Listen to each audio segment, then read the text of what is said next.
Hello Gemini, welcome back to my channel. I am Mariana and I will do the vibes inside for you today.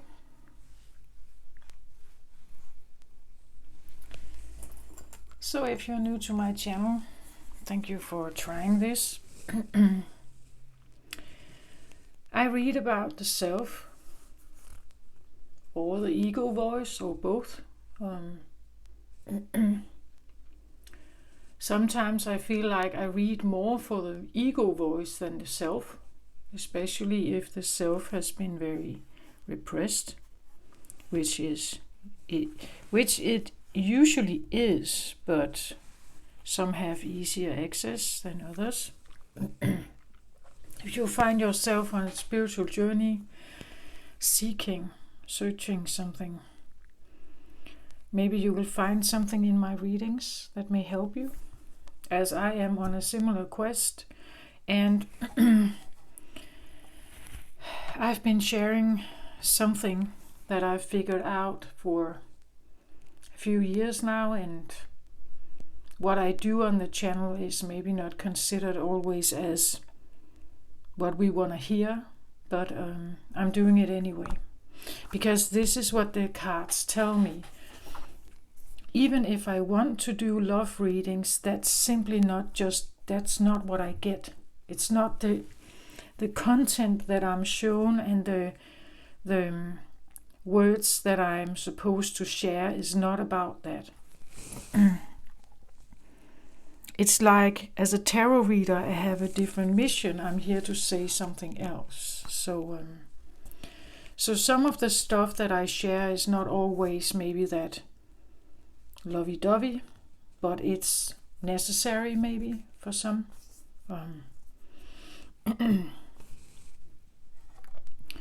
And I'm quite all right with that. Actually, it's okay. Okay. So, of course, please like and share and subscribe to my channel. Like the videos if you do, because the algorithm will pick up on it more easily and spread it more on YouTube, so more people can have access to see it. It will pop up in their feed somehow. So if you find it useful somehow, I would ask you to do that. Thank you if you do. I'm grateful for being here. I'm grateful for doing this if it helps you somehow. If you feel like it's not your reading, you don't get anything from it, just click off. It's quite all right. Maybe I'm not the right reader for you at this point in time. Okay, so I have the orange. I don't know if you can see this is orange, but it's orange, and I have this color for you today, Gemini. Actually, I feel like it's a bit deep for a Gemini reading. And this is also more, I want to say, body and heart related, not so much only mind related. So there's something is going on here. And I do have like very red stone here for the root chakra. I have earthy stone for trying to ground yourself. I have the little snail house here to hide in, right? And then I also have some clarity here with the purple crown chakra stone, glittery, if you can see. I don't know if you can see it. It actually glitters, this one, but this I felt guided to take these in as a help for this reading. I must say I feel a Tao moment. Like I have a feeling of something is messy somehow, Gemini. I don't know exactly what it is, whether you're giving something up or you're leaving something, or you are something inside you is changing, something inside you is being resolved maybe, but it feels a bit messy, and maybe again with the snail house here, this idea of hiding, like not feeling maybe a bit like, or a lot introverted, more needing like solitude somehow to do something here, or to get some kind of clarity about something here. That feels to me as a tower moment. And it goes right to the womb. As I said, the womb, the orange color connects with sacral chakra. So here we have the womb, right? This is the gut feeling. This is where we have the punch in the gut feeling, something that knocks us down. Maybe you are experiencing something that reminds you of something that broke you at some point, or that was very heavy for you at some point.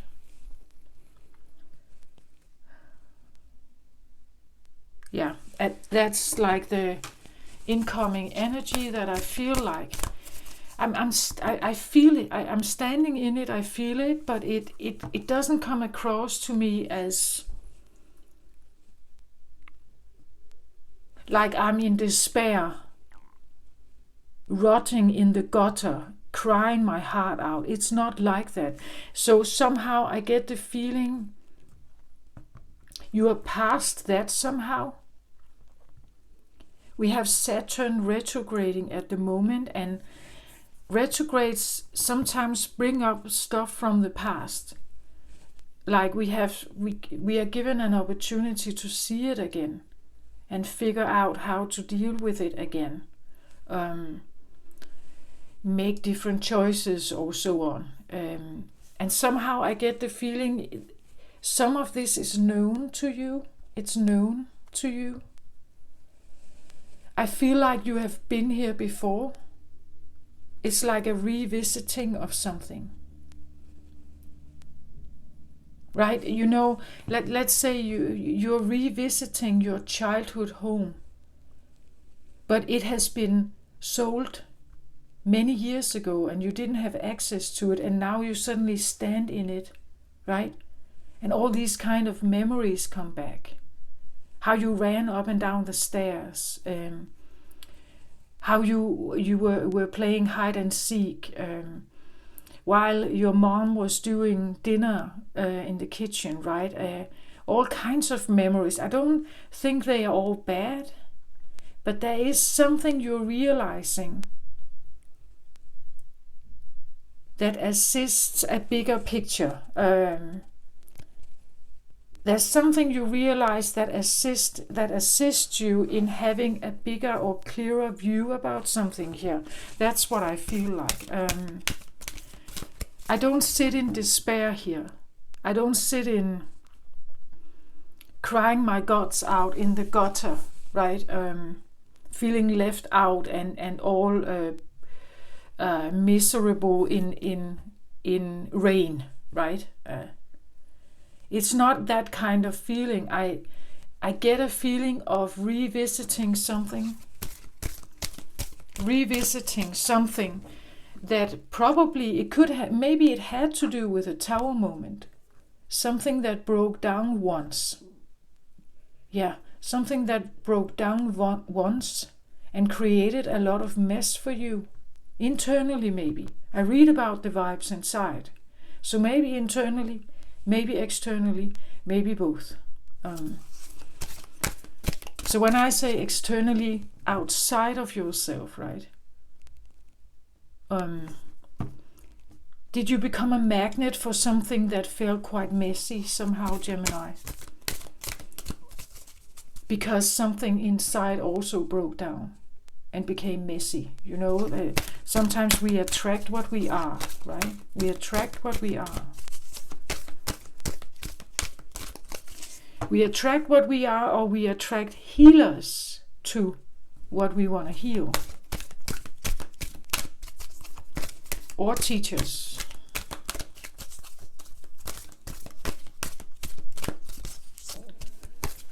Okay, so let's have a look here for you. Overall energy, please, for the Gaia, from the Gaia Oracle here. for Gemini, please. Yeah, it's like a new aha thing about, oh, I didn't see that angle of something. I never realized this. And sometimes it's this idea of I have to go back, like literally maybe visiting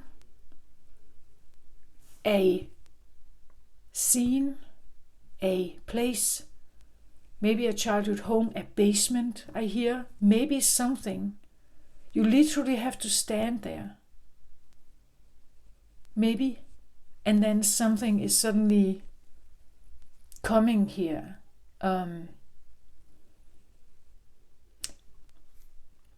If you feel like you have been hiding in your life, maybe you get some clarity on why you've been doing that.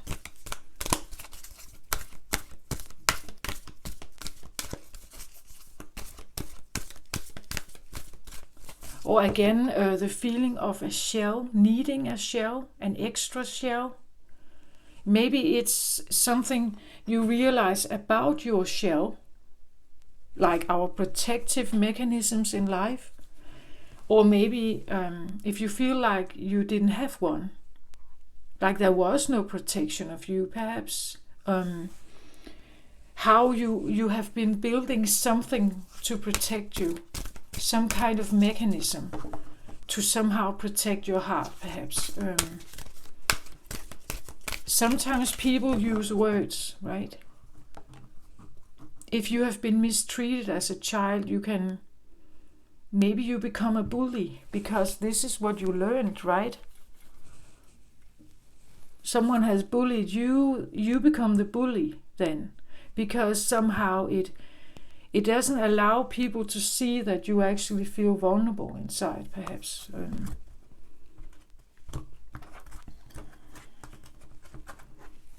You get my point? It's that kind of feeling. Okay.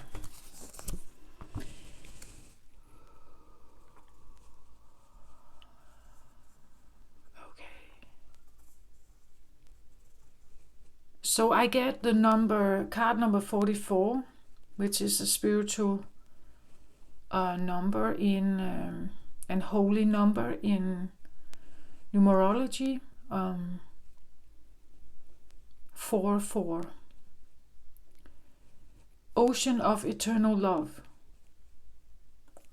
It says healing, creativity, and fertility. So this makes very much sense that I connect this with the womb, with the sacral chakra here. Ocean of eternal love. The womb, the sacral chakra, is also the sexual energy, right? This is where we create life. This is the life force energy. We say, the card says here, healing, creativity, and fertility, right? There's something about the feeling of life force, and I want to say life-taking or life-giving. What is life-taking and what is life-giving? This comes across as emotional. And that's what I said in the beginning. I have a feeling of this is not just mind. You like the mind, Gemini. You like the way you can think and analyze stuff. You're curious, right? You want to know all kinds of different angles. You want to know stuff. You want to have wisdom. You want to brighten your mind. And you're quite good at it. And you're usually quite easy to hang around. You always have something witty to say, right? But this feels deeper, much deeper. This feels personal, intimate. And to the point that this is not something you would share with anyone. This is behind the walls, you could say, or behind your filter, behind your protective mechanism. That something is going on here. That is very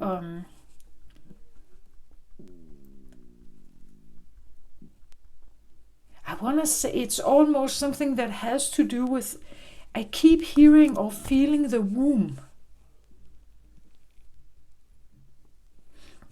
Okay, so what happens in the womb? Well, life is created and it grows there until it's ready to be birthed. But the growing path, the vessel that the womb is,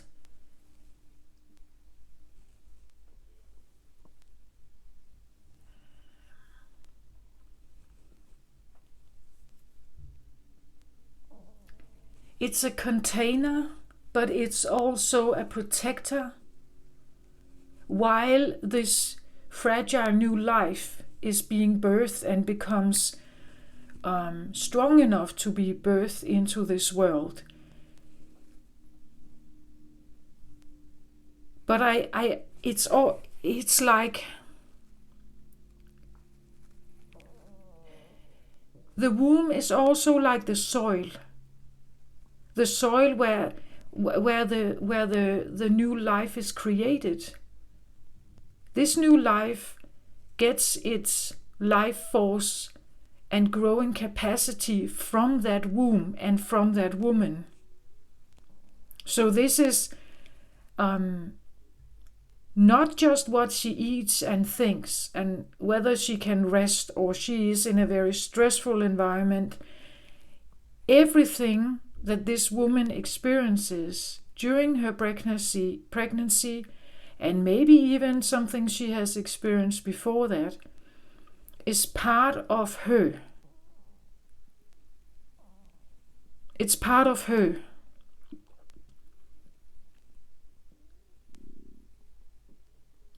And during the time where she is pregnant, she will experience stuff, right? It takes 9 months, so she will experience stuff. Sometimes she's happy, sometimes she is sad, maybe sometimes she is conflicted, sometimes she is rested, sometimes she's not. Sometimes she eats well, sometimes she doesn't. Right? And the life that is created is somehow linked to that experience. It has no other way to get information. You could say the life in the womb is information. DNA or consciousness or something that this little child is growing with. It's growing with this capacity somehow. It's maybe evolving because of it greatly, or it's,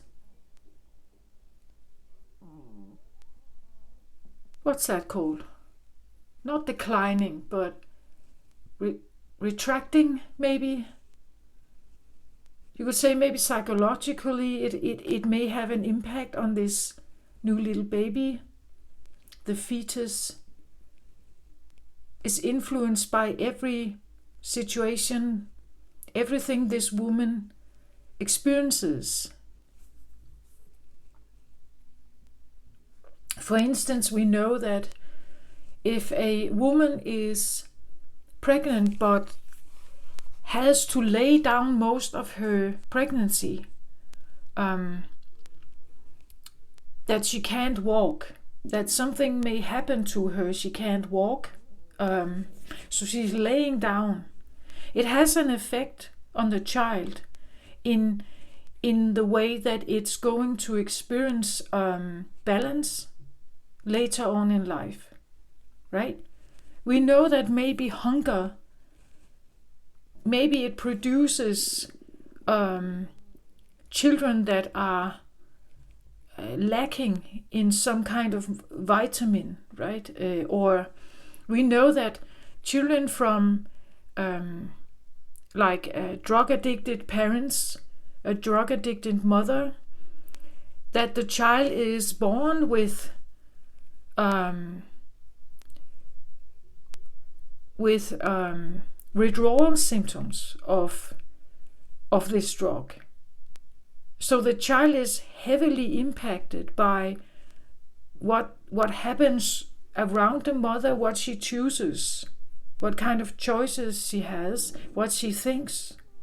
Because when she gets scared, it's a cramping feeling inside her body, and the child will feel it, right? And if she's easily scared, if she is someone who is feeling easily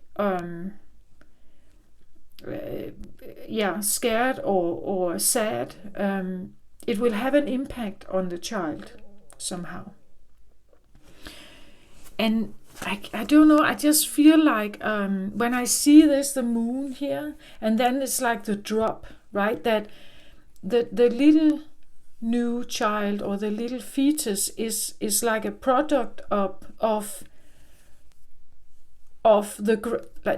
the child is a product of the parent, like something bigger that birthed something. This little drop is like that.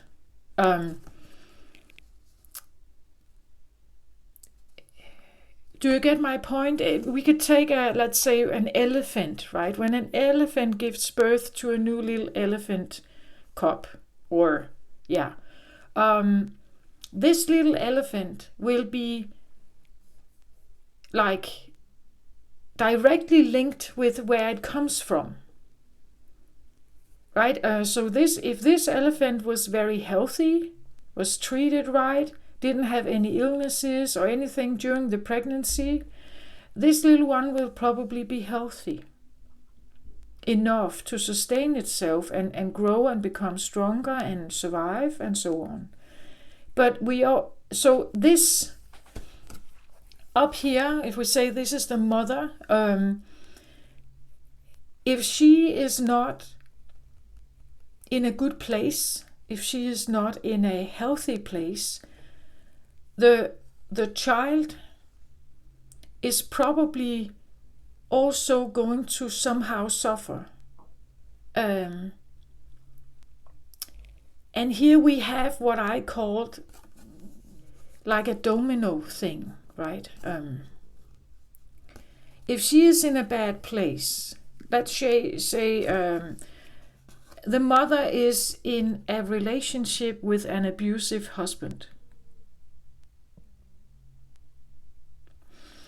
She would then experience a very hostile environment, who would maybe make her more fearful, more frightened, and stuff. The little child that comes here will somehow, probably, I'm just guessing here, this is the feeling I get, that's what I feel, that's why this comes up, right? This little child has been affected by how the mother has reacted. What kind of environment this mother has been in. So the child is a result of some of this. The child starts growing and becomes bigger and bigger and is now a witness to whatever may be going on here. And children learn from the environment, right? So what are you learning from your environment? Maybe you were also yelled at. Maybe you were even beaten, right? But something bigger, we can even see it as something bigger has an effect on something smaller, right? So this can be good and bad. If someone comes into a room and has such joy, such immense joy, and laughs and just has this extreme, contagious, happy aura, right? then some of it is probably going to be almost, contagious to others. But we have the other way around as well. If someone is very angry, right? Just one person in a room that yells all the time, it gives a mark on, it gives us an impression, right? It's something that if one is angry and is yelling all the time, it changes the mood. It changes the mood in the womb of the woman perhaps, but it also changes maybe psychologically the brain of the child, if this is going on a regular basis. We know it. If we have a boss that is always yelling at us, it sets a mood, right? And somehow, because this is the boss, if I argue with my boss too much, I can get fired. So somehow maybe I have to put up with it. Putting up with something big here.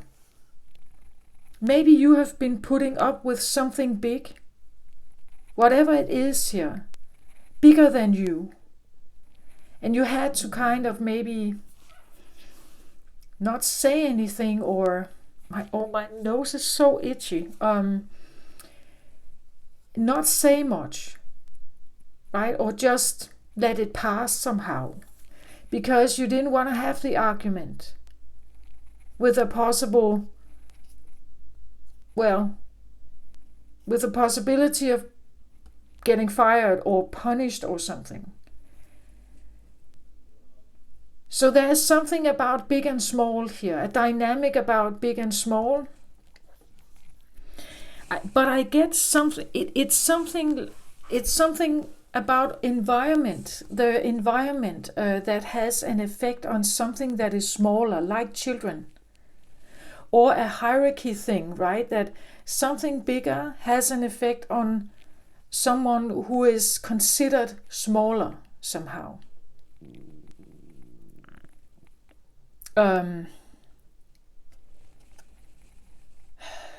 Anything, a king opposite a pawn, a judge opposite an accused person, right?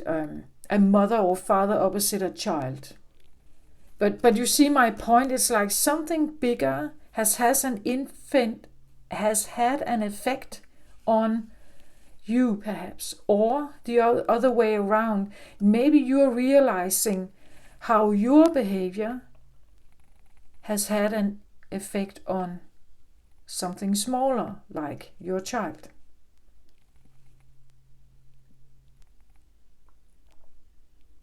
Most of us has an ego that is telling us we are doing the right thing, or we have the right to say what we do, and we have the right to do what we do. And that can be okay.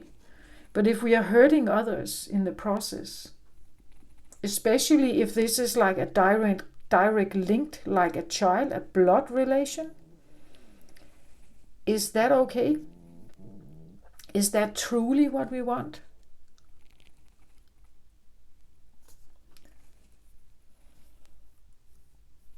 So I feel like this reading, or whatever you may experience, Gemini, has to do with something very deep.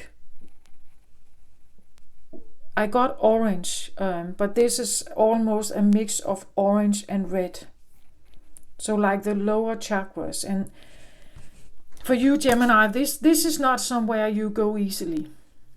This is too deep for you usually, right? This is not fun. This is not fun. Especially if I have to realize something about myself in the process here. Because what sometimes happens is that if you get mistreated or bullied as a child, sometimes you become the bully. Or you use bullying as a defense mechanism.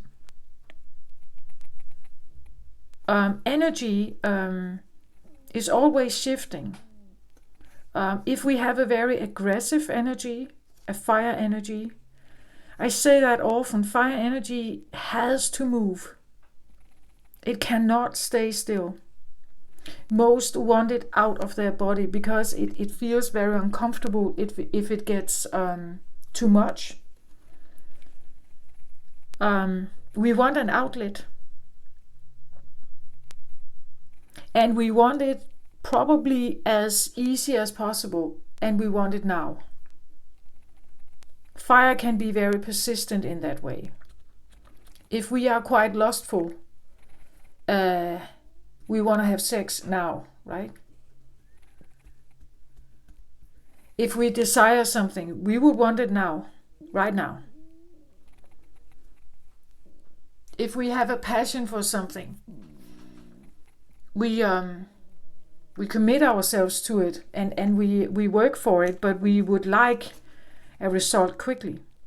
If we are angry, rageful, we beat up something, we punch a hole in the wall, or we beat the pillow, right? Or we yell, or it has to get out, right? We have to get it out. But the point is that usually we want the quickest moving outlet. So what are we choosing? We choose to send it somewhere where we know there will not be a resistance. If this one is yelling, they are not yelling as an equally big opponent here. They choose someone smaller. Or they choose someone who has less defense, less opportunity to fight back.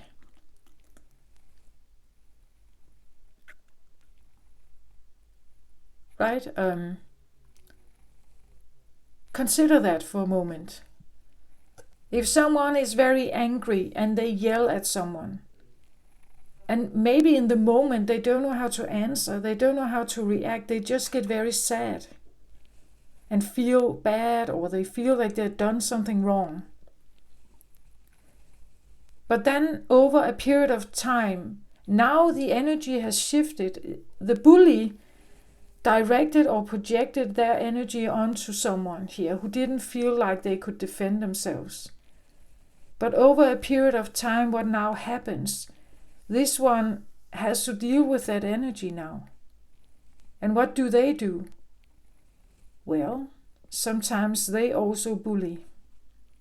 Now they bully something that is smaller than themselves. Not right back to the opponent where it came from, right? Because in that moment they didn't have a defense. They're not big enough, they're not strong enough to go up against the really big one here, right? The big voice. They can't do that. So what do? They choose an easy outlet somewhere else. A friend, a child, maybe they punch the garbage bin, but they have to direct it somewhere, and sometimes it goes to the children.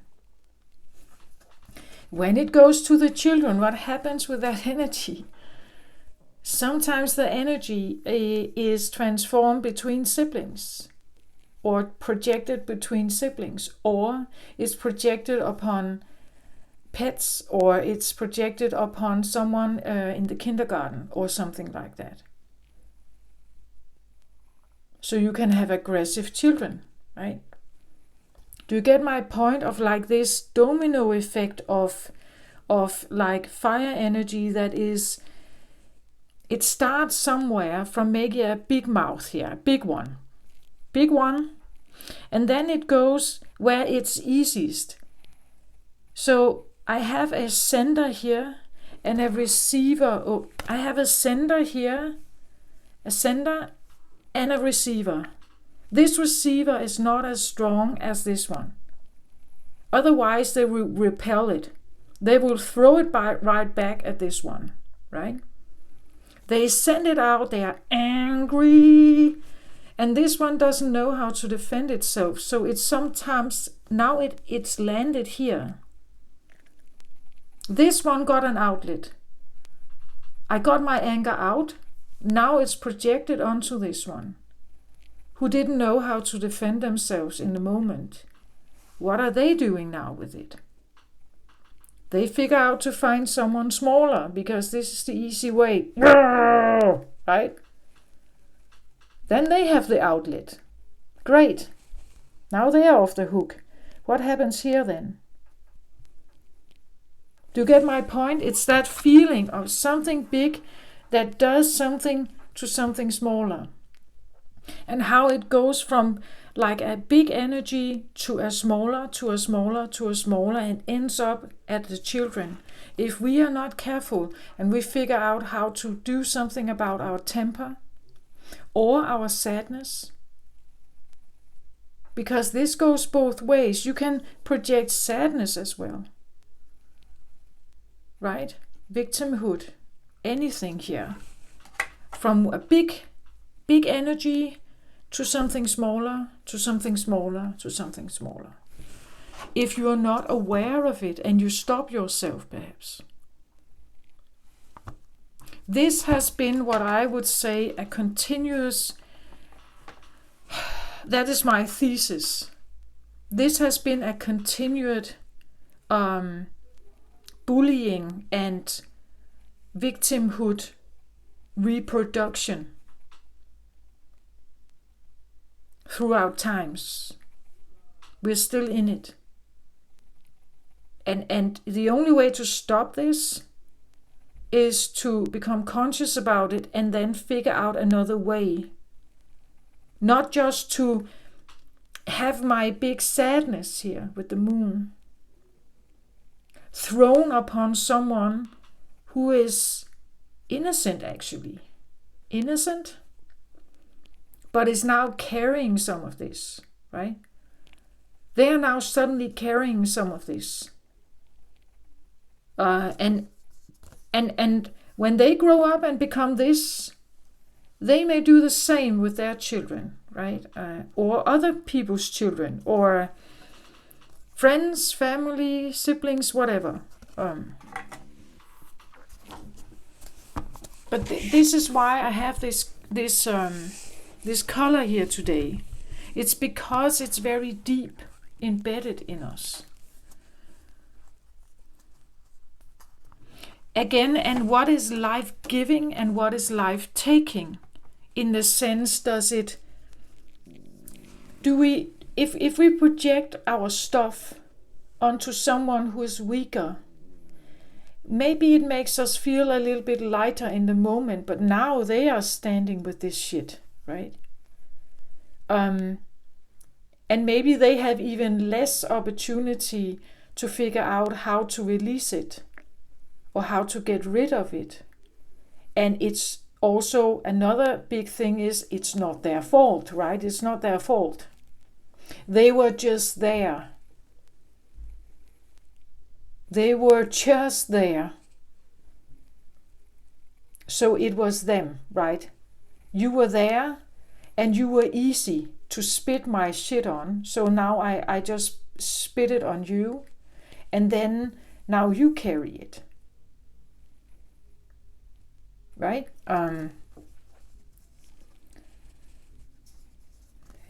It has to stop, right? We have to stop it. Maybe that's what you're realizing here, that how this has been transformed from parent to child to grandchild, right? You know, all kinds of stuff that it has been passed down through generations, certain behaviors here, certain beliefs that are simply not for the children to bear. Old stuff perhaps here, guilt or something.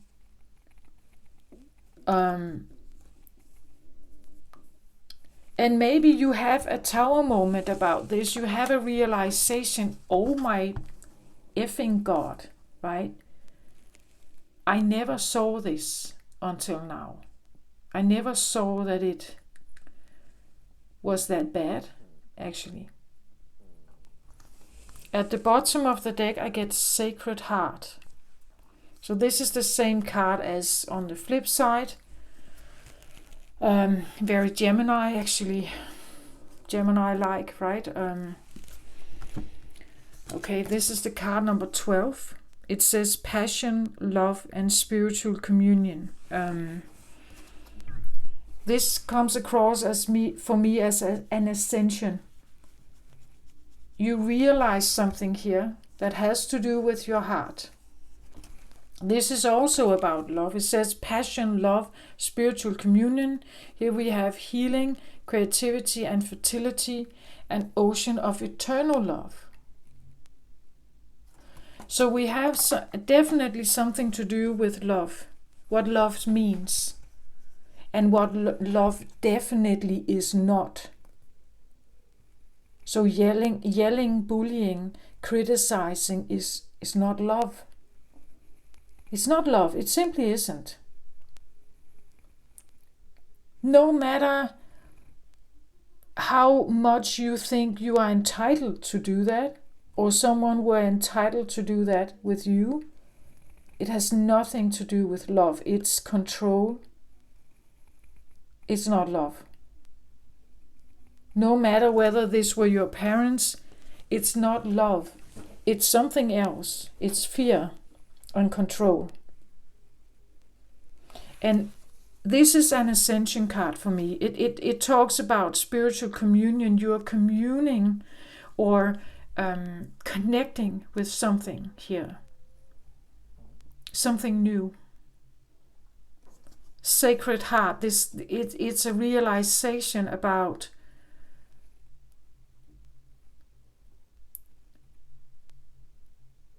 maybe what you want in life. It can be a feeling that your heart is feeling some sense of pressure at the moment. Heart palpitation.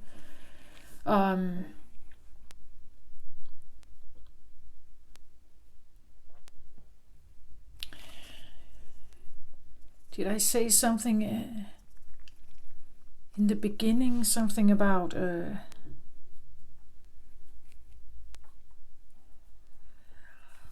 It's definitely a heart opening, but it may feel... I said something about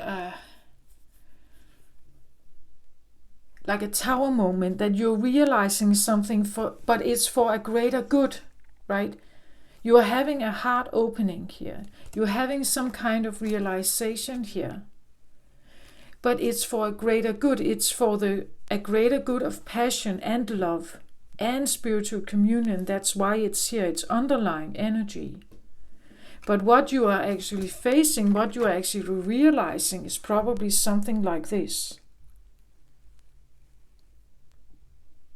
And with this card and with this realization comes choices. What do you want to choose, right? When you know this now, how are you going to choose moving forward?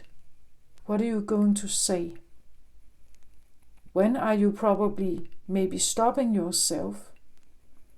Or even if you feel like you can stop yourself from sharing or oversharing or projecting,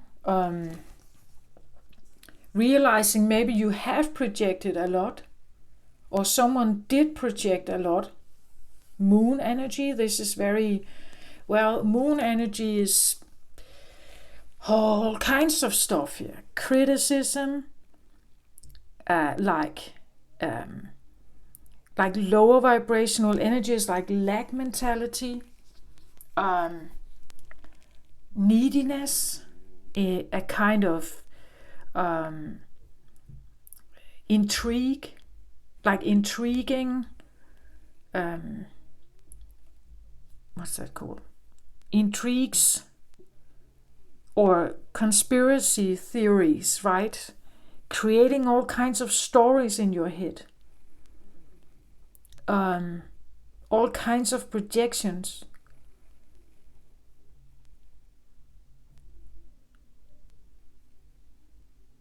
And maybe you're not even aware of this. Can also indicate like the subconscious mind, right? Something a bit hidden.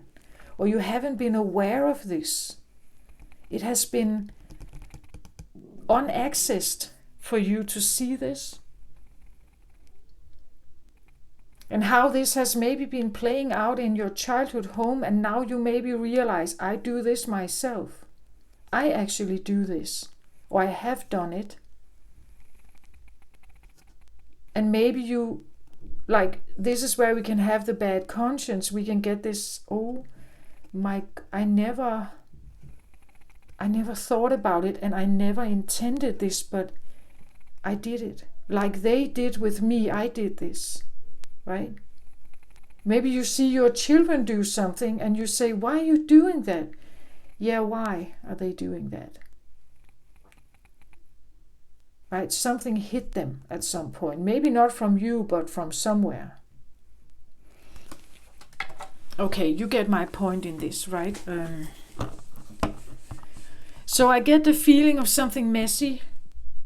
Again, messy. The moon energy, this can be very shadowy, dark, messy, not easy to solve, not easy to see a way out, not easy to accept, maybe.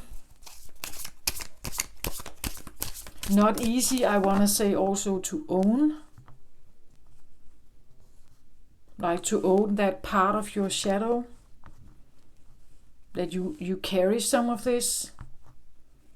I always, most of my life, I want to say, I've considered myself as a fairly good person. But I also realized I've done terrible stuff. Like, I've said stuff. I've thought badly about other people without knowing them. I've criticized them. I have, of course, not all the time. I've made choices, very poor choices for me.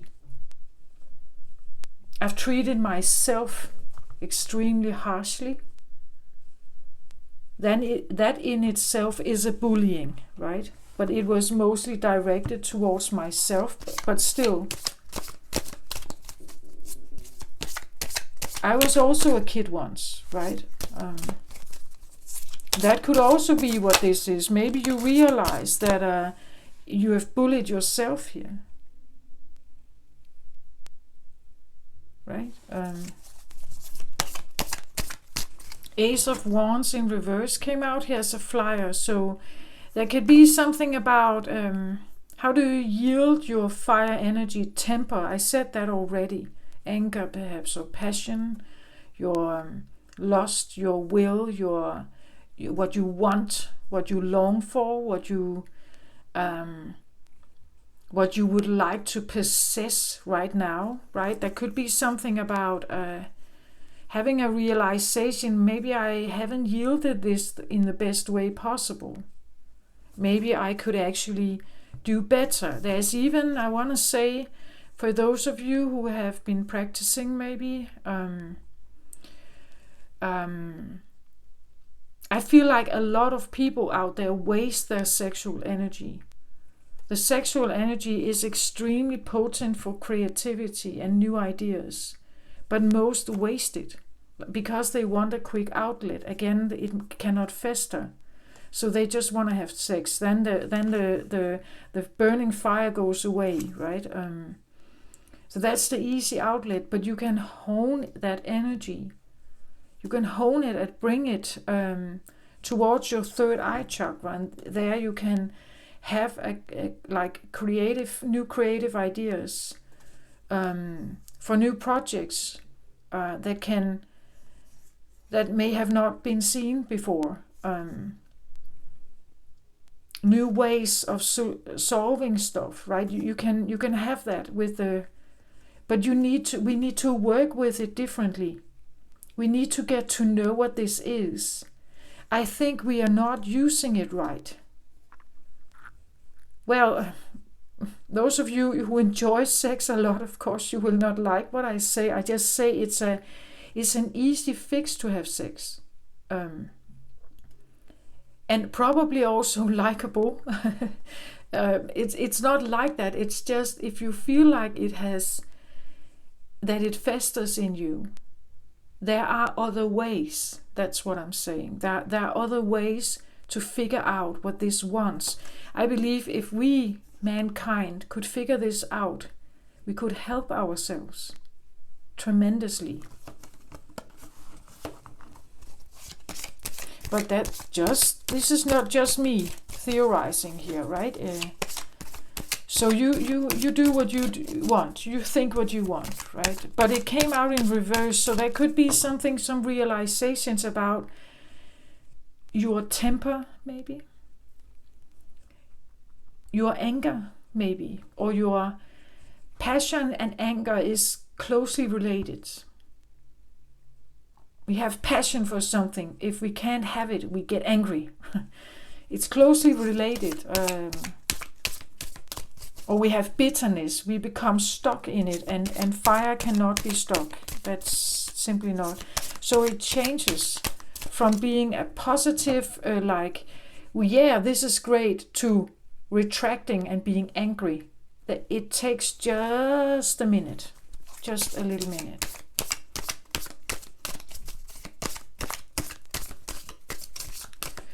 And there could be something about how this fire energy is yielded, how it is used somehow. Or even why you feel like it could be difficult to express anger, maybe. Maybe because you don't know how to express it. Like it always comes out wrong somehow, right? It creates chaos, and that's maybe not what you want. Maybe you want solution, but that's not what happens. But we know, right? Like a volcano outbreak, it doesn't create harmony. It creates a lot of trouble, right? At least for a while. And maybe you need to let the outbreak come and feel the imbalance of it. And when it settles, you've learned something, right? Or others around you have learned something, because maybe you needed to say no, or you needed to express a boundary or something here.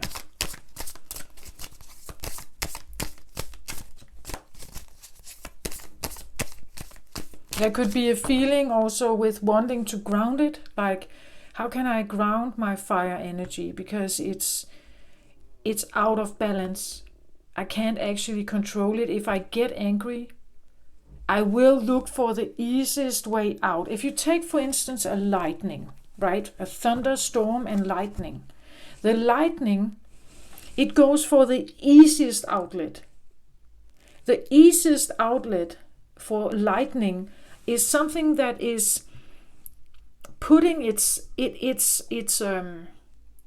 sticking up from the ground like trees, right? The more you can become flat, the more you can become undetectable, you could say, for a lightning. It will not hit you. It will go for something that is pointing upwards somehow. That would be what it's looking, where it wants to direct its energy. That's the easiest way. Okay, so what does that mean? From being undetectable to actually be seen, maybe. Stand, like being able to be seen. Like a person walking there. When you walk, you stand up, right? Your body stands up, as opposed as if you lay down. So if someone is being more indetectable, the lightning is not going there, right? If you stand up and you walk around, you are detectable. Now we can see you moving, right? So now I can hit you. And that could also be what this is, that maybe this is what you've experienced, that the lightning comes when I am visible, right, to someone. If this is a mother or a father, for instance, right? If I make myself more visible, I get more of this stuff in my head. if I become hidden as possible, I usually am not in their focus point, so they put it somewhere else, right? If I do what they say, if I become an ally, if I become like them, then maybe they will direct it somewhere else, right? Do you get my point? Or if I become invisible,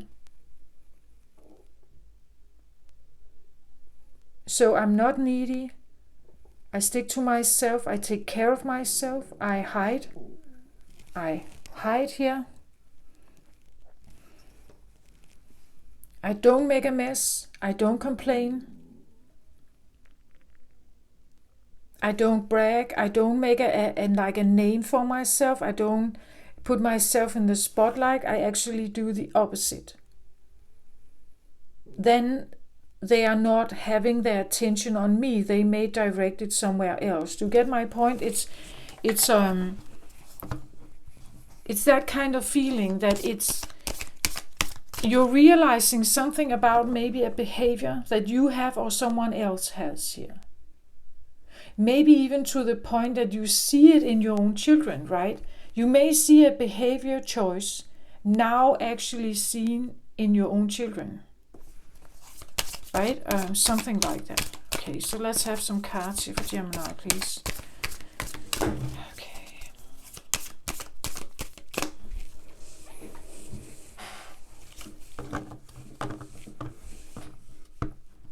And this could even be to the point that, let's say, at home, at school, or at home, you may try to be invisible, but at school you became this one, right? That's the Gemini thing, right? Maybe you got invisible at home, and then you became big in school, another environment, right? Or the opposite, you were big at home, yelled, quarreled a lot with your parents, got yourself in trouble there. And at school you tried to be a small little mouse. No one saw you.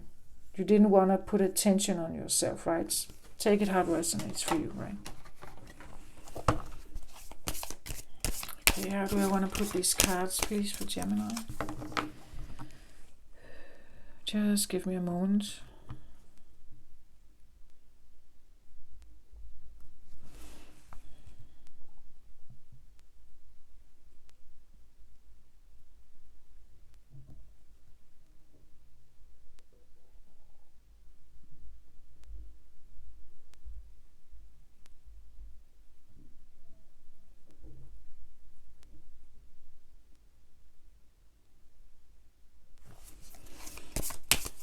Okay.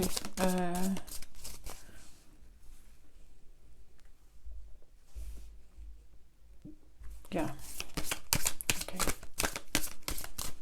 Let's have a look. What about here? Is nothing here?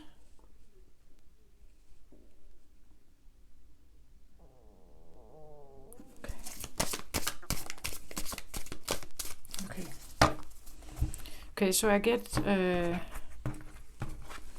yeah, okay, the cards are like this, like that, then a little up, and then here. And I was wondering whether there should be a card here, and I haven't got anything yet on that, so I just have to wait and see. At the bottom of the deck, I get the Four of Swords in reverse. Okay, the Four of Swords, I'm just showing you an upright here. And right underneath, I have like this card, the Three of Swords. This has been present in the Aries and Taurus reading as well. So there's something about broken heart here, definitely. Something about broken heart. Well, this came up, was it in the Taurus reading, I think? Now the mic fell down again. Could be blocked communication. There could be something about, I don't want to go there anymore. I don't want to talk about it. I don't want to reconnect, maybe. I go somewhere else now. So when you look at this guy, he's sitting under the tree, and we see that there is something algae or something moss or something growing on his shoulders in his head here. So he's been sitting here for a long time. Four of Swords for me talks about worrying, mostly worrying, having conflicting thoughts that makes you want to go one way and then the other, and then you end up procrastinating, not doing anything, because you worry about the outcome of whatever choice you make. If I take action, is that going to be bad? Will I get punished, or will I have my will it be beneficial for me to take action, or will I end up being hurt by it, right? So he ends up doing nothing here, this guy. So he sits here and he's been waiting. This card comes across for me always as waiting. Like he could have been waiting for years here. For something. For something. Maybe approval from a parent, right? But he's been waiting for something. And he has now grown from maybe a younger person into an older person. He's been sitting here all this time, becoming more and more gray, losing faith, right? Becoming less and less optimistic about that he will have a positive outcome of something. In the Taurus reading, I believe it came up also as be feeling forgotten. Like I sit here and I've been waiting, but nobody comes and find me, right? Like a hiding game going wrong, right? That I was hiding, hide and seek, right? And I thought you would seek me, you would find me, but you never did, and I'm still sitting here.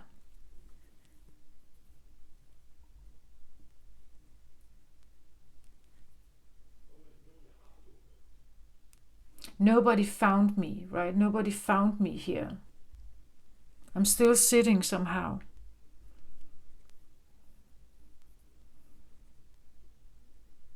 Maybe someone has been, maybe you have been hiding, as I said with the shell here. Maybe you've been hiding, and you've been hiding for so long that now it makes no sense to come out.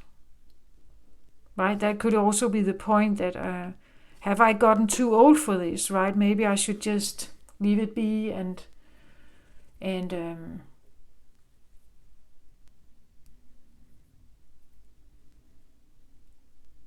stay where I am. Has this gotten too old? Let's say that this guy, when he was very young, he fell in love with someone, right? He fell in love with someone very pretty, and he got very a big crush on this one, and but somehow along the way he got scared.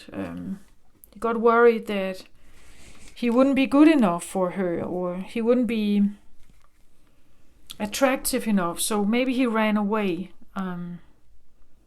He sought a hiding place because he may not feel. Maybe he felt not worthy or good enough for her, and he has been sitting here ever since.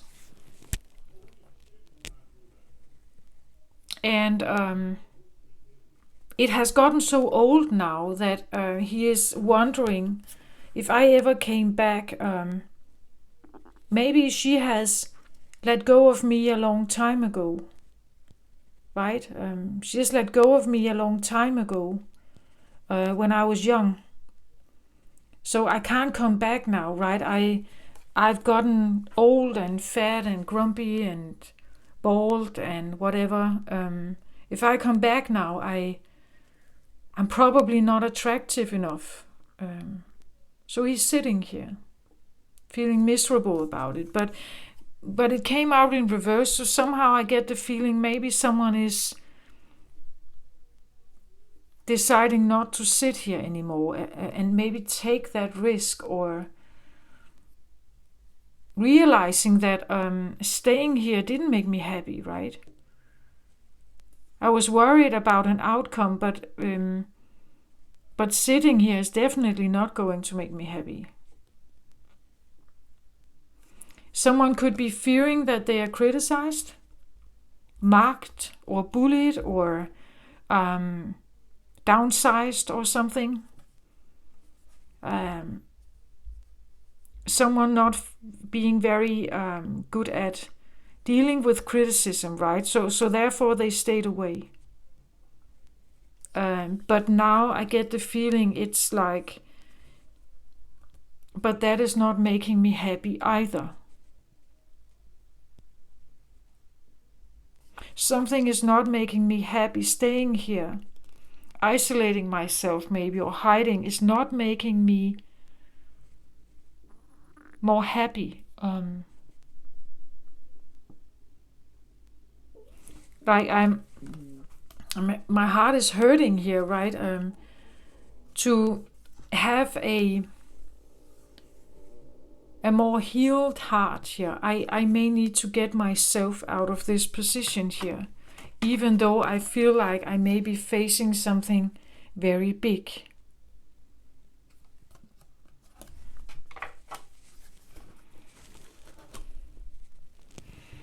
It is underlying energy, but I want to put it up here. Somehow. I still feel there needs to be a card here.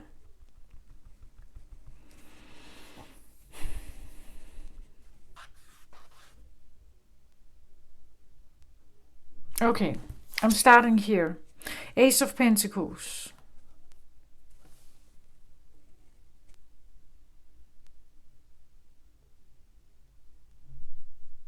Interesting, it actually comes across as birth.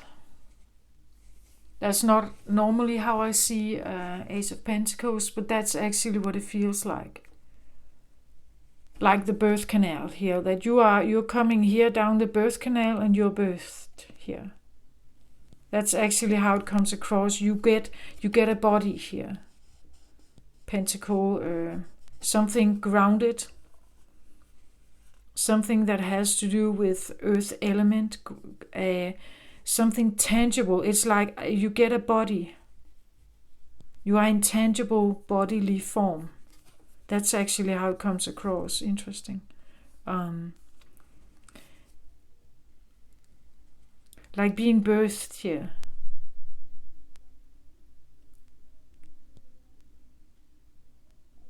Like coming from the womb. This could also represent like the womb, right? And then I get birthed here. And I see the sunlight out there. Right? I haven't been able to see that before. But now when I get birthed, I get out of my mother's womb. Now I suddenly see all of this brightness here.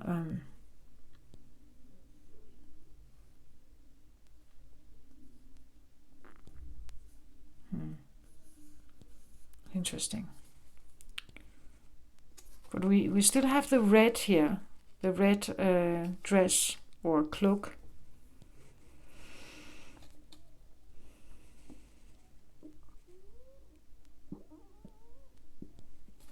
And the reason why I point this out is because red symbolizes root chakra, right? It represents, you could say, red flags. It represents some of the stuff that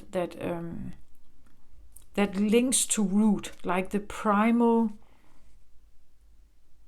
first encounters of something.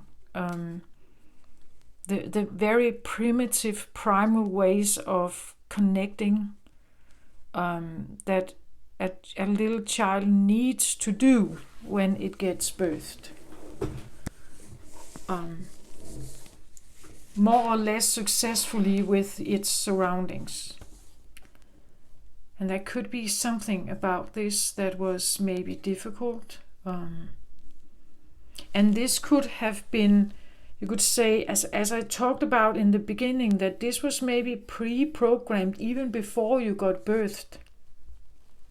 Like the reason why this is red and not purple or blue is because of what you have been hearing in the womb, what you have been experiencing in the womb before you prepared yourself to be birthed here.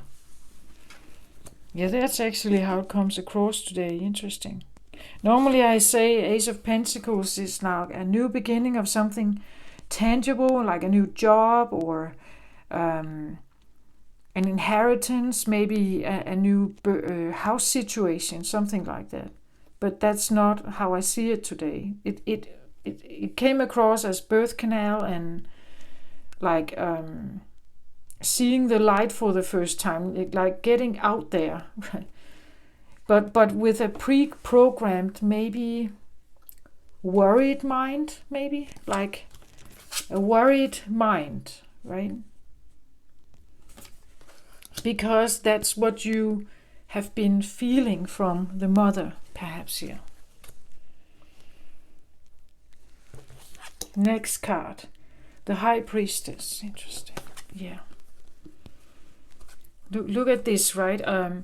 So you get birthed here, and what you meet is the High Priestess. Look at and the moon in the background, and how this. It's like, I can't make this up, right? It's like she's up there, right? And you're this little new thing here that is birthed by her, right? You're birthed by her, the high priestess here. But she is an interesting high priestess. Because she stands with so much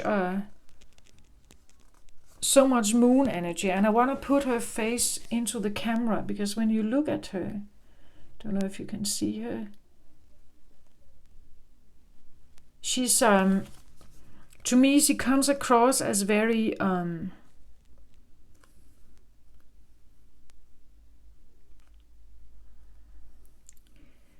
well, we say that the High Priestess is like a divine sorcerer, right? She is divine she could be, but a feminine sorcerer, right?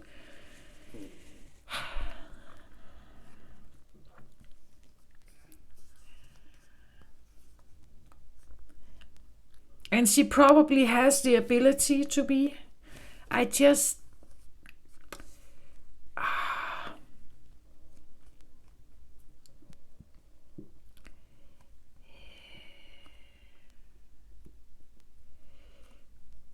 Like, if this is your mother and she was your caretaker, I want to say she's. I don't feel her as friendly, actually. I don't. Can I get a card on this High Priestess, please?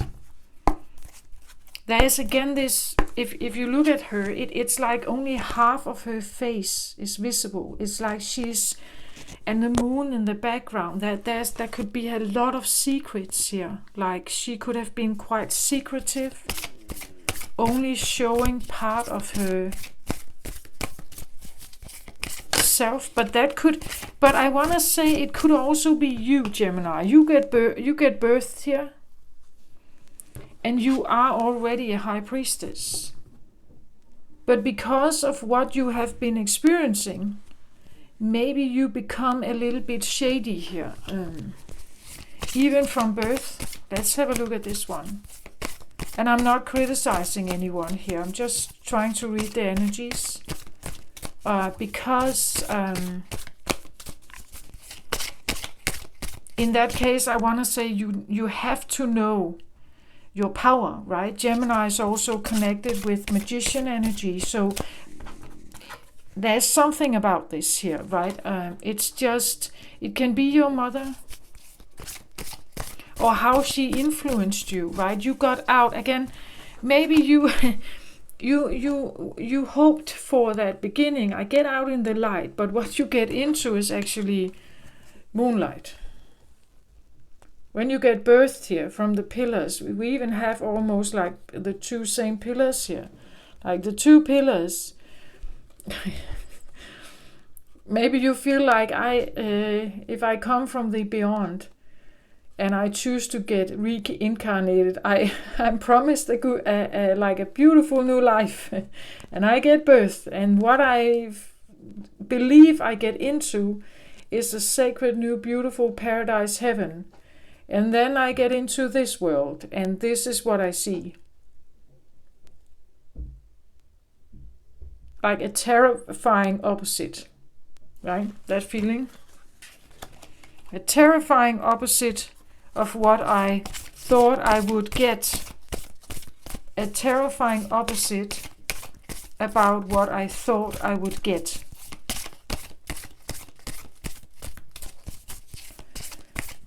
Yeah, that's what I feel like.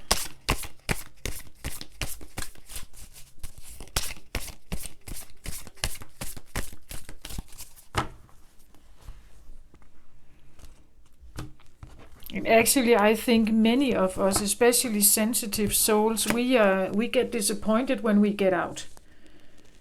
We hope for this brand new, beautiful life beginning when we are born.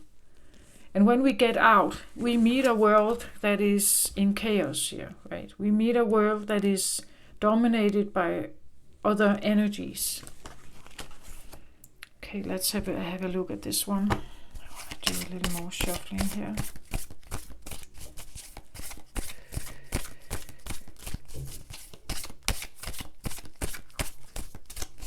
I actually get I get the feeling this is the environment you were born into. You were born into an environment with maybe a mother energy who had like secrets and hidden sides here. Very moon driven. With alternative motives, secrets,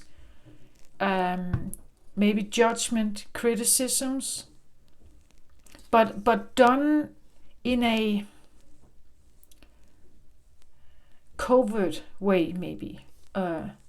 We see there are walls here, right? Walls behind her. So I also get the feeling you couldn't get away from her, like you were there with her. There were no way out somehow.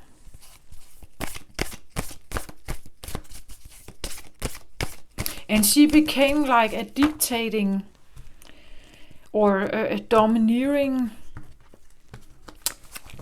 character for you to be around. Yeah, I get dolphin in reverse. Exactly, so interesting how these cards sometimes really... It's like the dolphin is a healer energy. This is a happy, playful, joyous healer energy. It is colorful and beautiful and light and shining and friendly and curious, right? As we know dolphins are.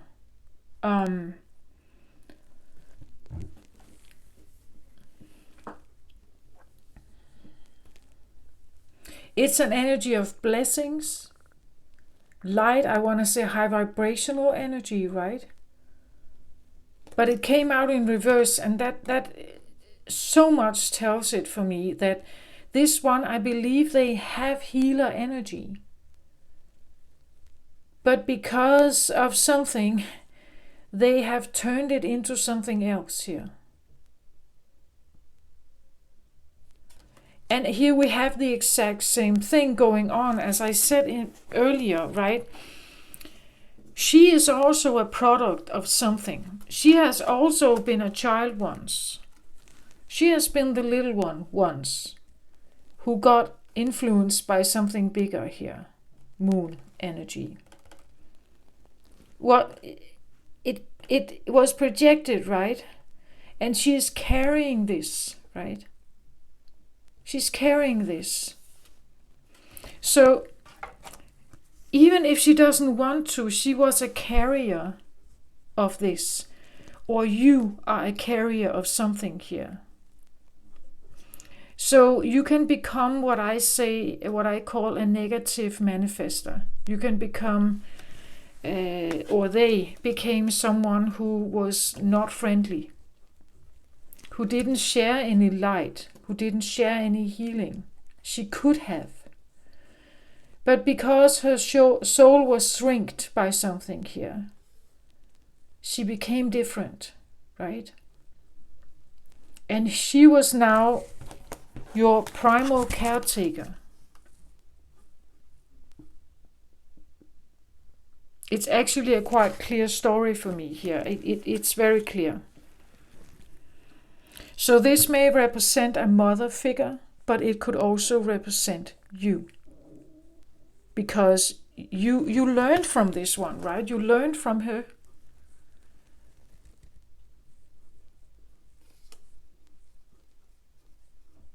She's wearing a white dress, but a black cloak, right? I believe that actually underneath it all, behind her walls, where she protects her heart and everything, because she had to, underneath the black cloak, she has a pure inner person here. But if the ego took over, she had poor access to this, right? I think she meant well, but it came out maybe in a darker way somehow. Or she had, poor access to her more brighter energies.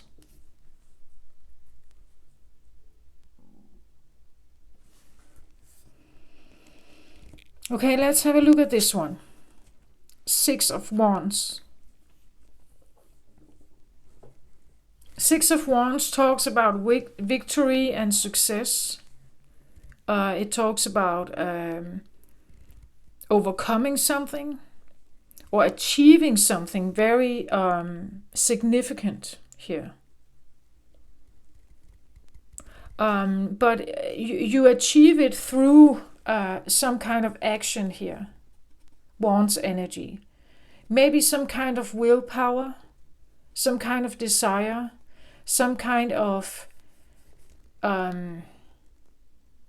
passion you go for. And through that action, you have some kind of victory. In this case, I feel like it's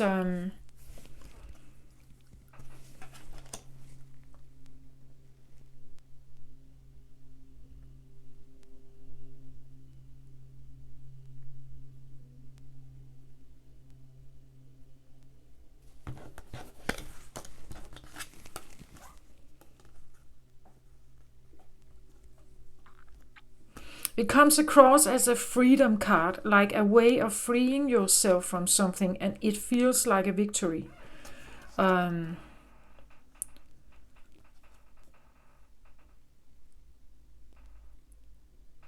I'm just kind of figuring out whether these two, like, I see this a little bit like gateway, right? As these are gateways, and the pillars here that she stands behind, this is also a sense of a gateway. So like some kind of portal or birth canal channel, something like that. So being birthed into life with an expectancy maybe of some kind of light here. But what you were facing when you got out was not that life. You had hoped to meet the dolphin here, right? That's what you hope to be born into some high vibrational, beautiful, consciousness place. But instead you got this. This is not what you may have hoped for. Your consciousness, yourself, your soul may not have hoped for this. But this is who you faced. Now you are standing in front of this one here. And it may have taken you a while to somehow free yourself. I also see this as, because this is more up here, it has to weigh more. There's something here that had to have a certain volume. It had to have a certain volume. Again, this idea, it has to have a certain volume. Otherwise, you can't leave, right? You can't leave this one unless you have a similar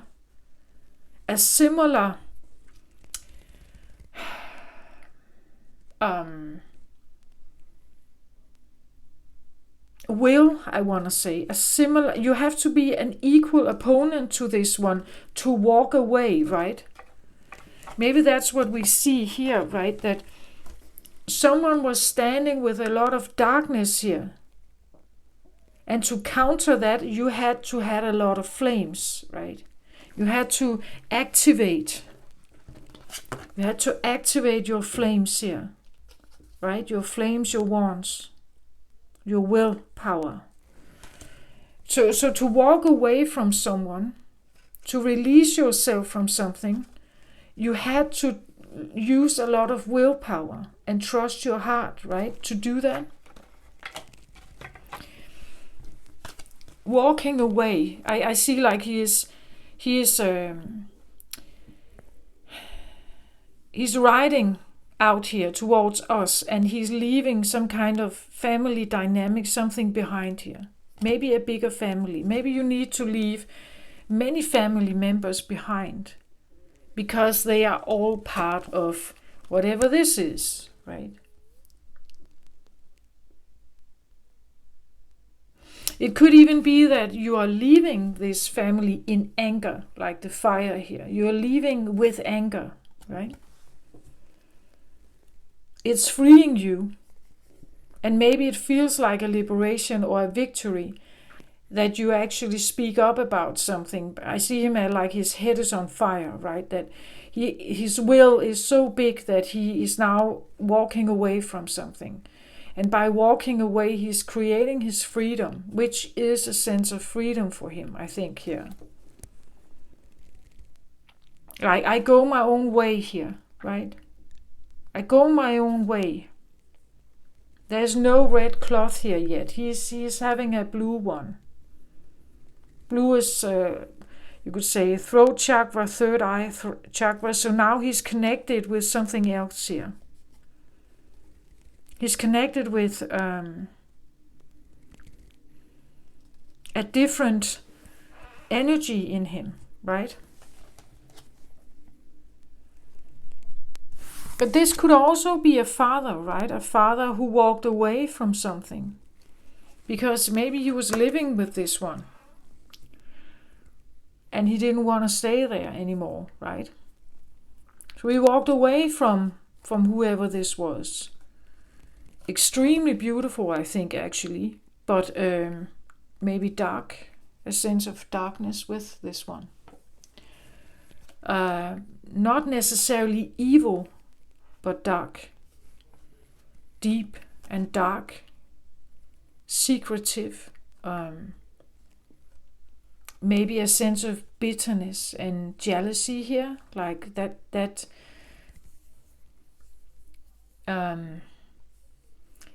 easily provoked, easily negative somehow. Turning things negative. That kind of energy.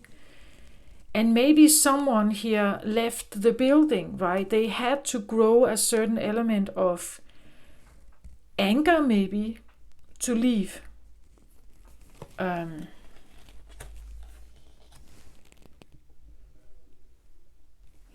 It could even be that the reason why this is kind of pushed up is because your willpower here has to be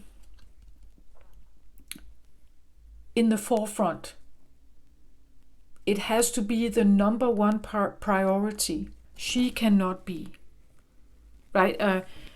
To walk away maybe as a young person from home, it's important that you have your own willpower to go out there, right? That you're not staying because, mom needs you, or you are codependent with her, right? that she has designed you to stay and be her little boy somehow, right? And this doesn't have to be a mother, it can be a father also, right? Take it how it resonates here. I do see her though as mother energy, I must say that. But we can even say mother energy can even be Gaia here. But Gaia being in a bad place. Gaia not being healthy. And she's not, right? We know our earth is polluted. So that could also be what this is. That you hoped you were born into a beautiful earth here. But this is what you found, right?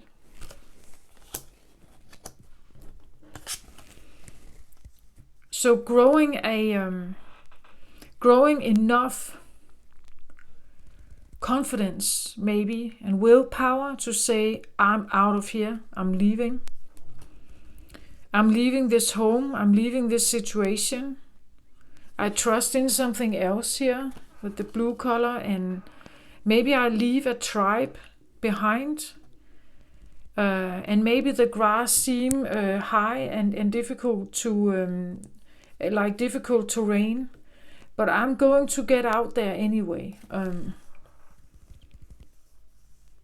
I'm going to do this anyway, but maybe needing to grow this, right?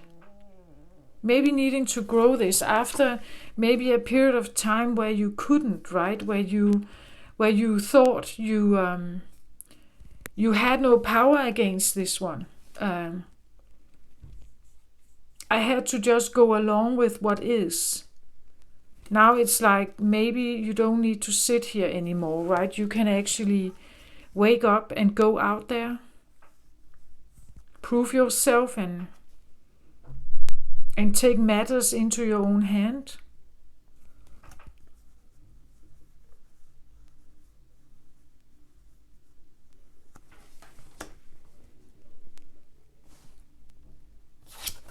Of course, this could be the feeling of you met someone at some point and you wanted a new tangible beginning with someone here.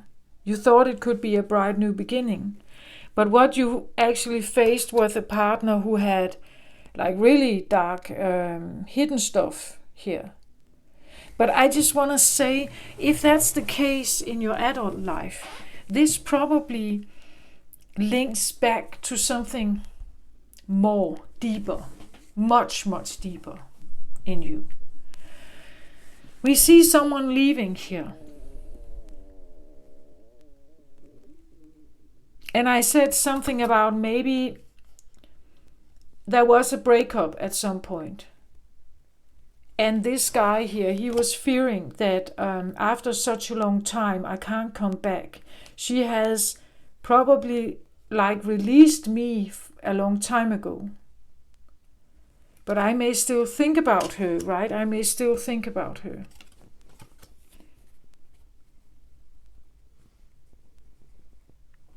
Maybe that's what happened. You got yourself off on a trip here. You took off. Maybe you took off. You left. Or someone left here. Left. Maybe a woman here. Maybe a mother. But somehow I get the feeling that being out there was maybe not that great.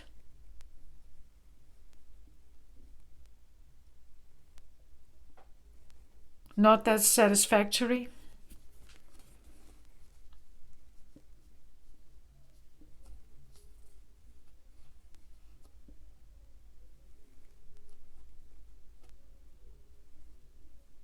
And I get worrying here again, like being out there, taking off, being very determined to go out there. But somehow I also get the feeling over time, it's like the fire has now been put into the background and time has passed by. You don't feel the same glow of power to like put your foot down, right? Maybe you feel like my confidence drive at some point when I left was very driven and very passionate, and I went out there to prove myself maybe, but somehow along the road I just get the feeling that some of this has kind of been left behind. That someone is in a different place where they feel exhausted, I want to say. Forgotten about maybe. Exhausted. Old, bold, fat, all this stuff. Undesirable maybe. Unattractive. And at some point they may have felt much more attractive, right? Strong, young, full of drive, set out to do what they want. But now it's like they don't, I think. Time has gone, and now it feels like something is too late. I can't awaken something that is that old. That's what I feel like. It's too old somehow. To go out there, it's too old.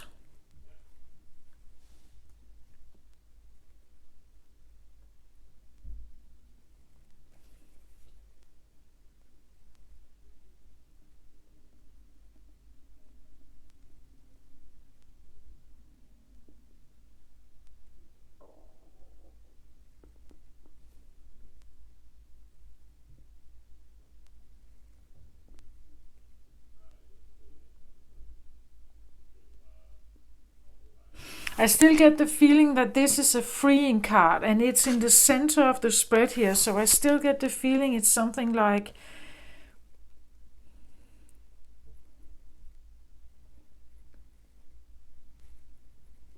if I grow enough confidence here, I can free myself.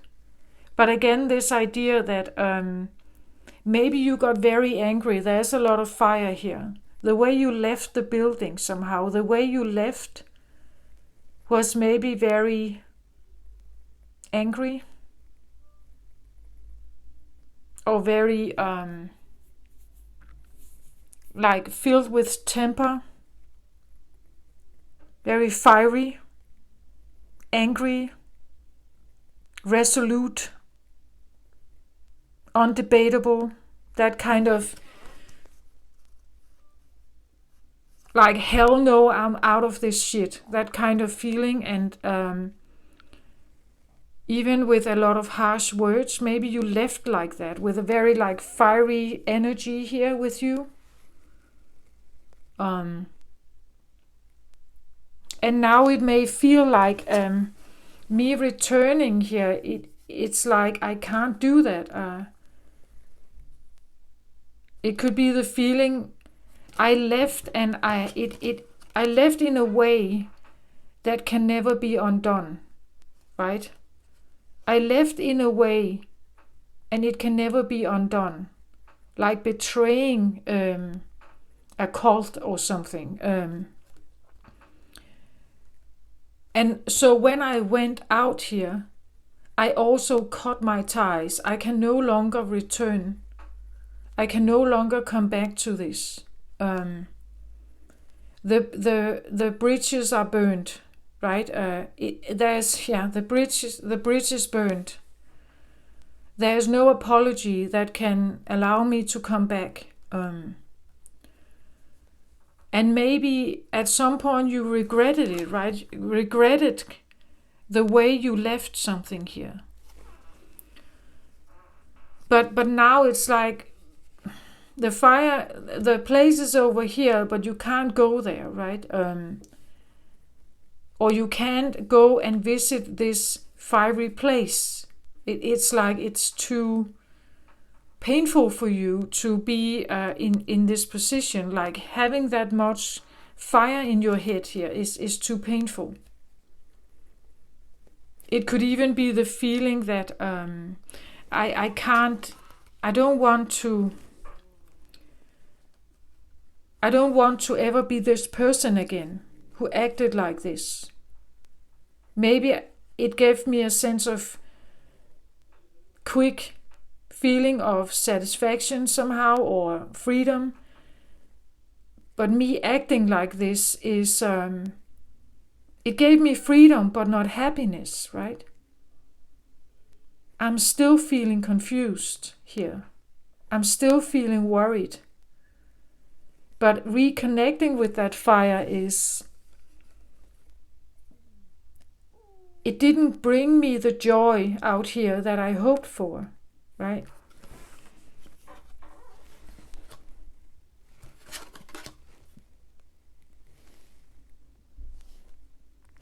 This could even be the feeling that fire is not an option. Like if I'm going to return here, if I'm going to get myself out of this procrastinative state, I will do so, but without the fire.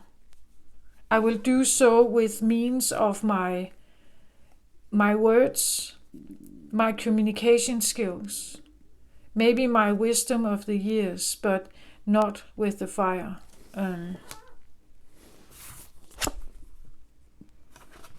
Four of Cups.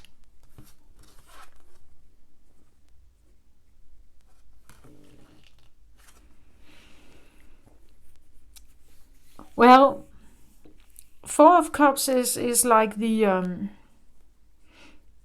that's the home, right? This is the feeling of coming home, being home, and being safe and loved and appreciated and everything.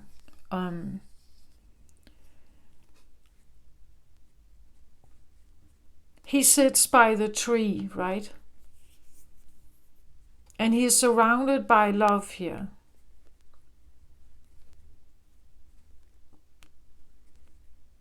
Four of Cups can be a card of reminiscing about a time where something felt more, you could say, safe, or at least you felt loved. It could be the feeling that you want to go back, you want to connect with something, reminiscing, longing for something that was once.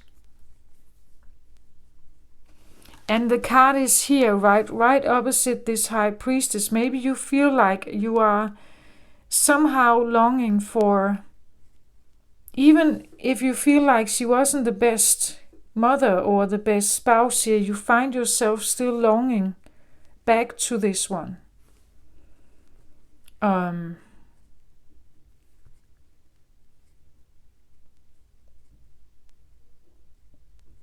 Maybe you have been waiting for them, right? Waiting for them for a very long time, reminiscing about them here.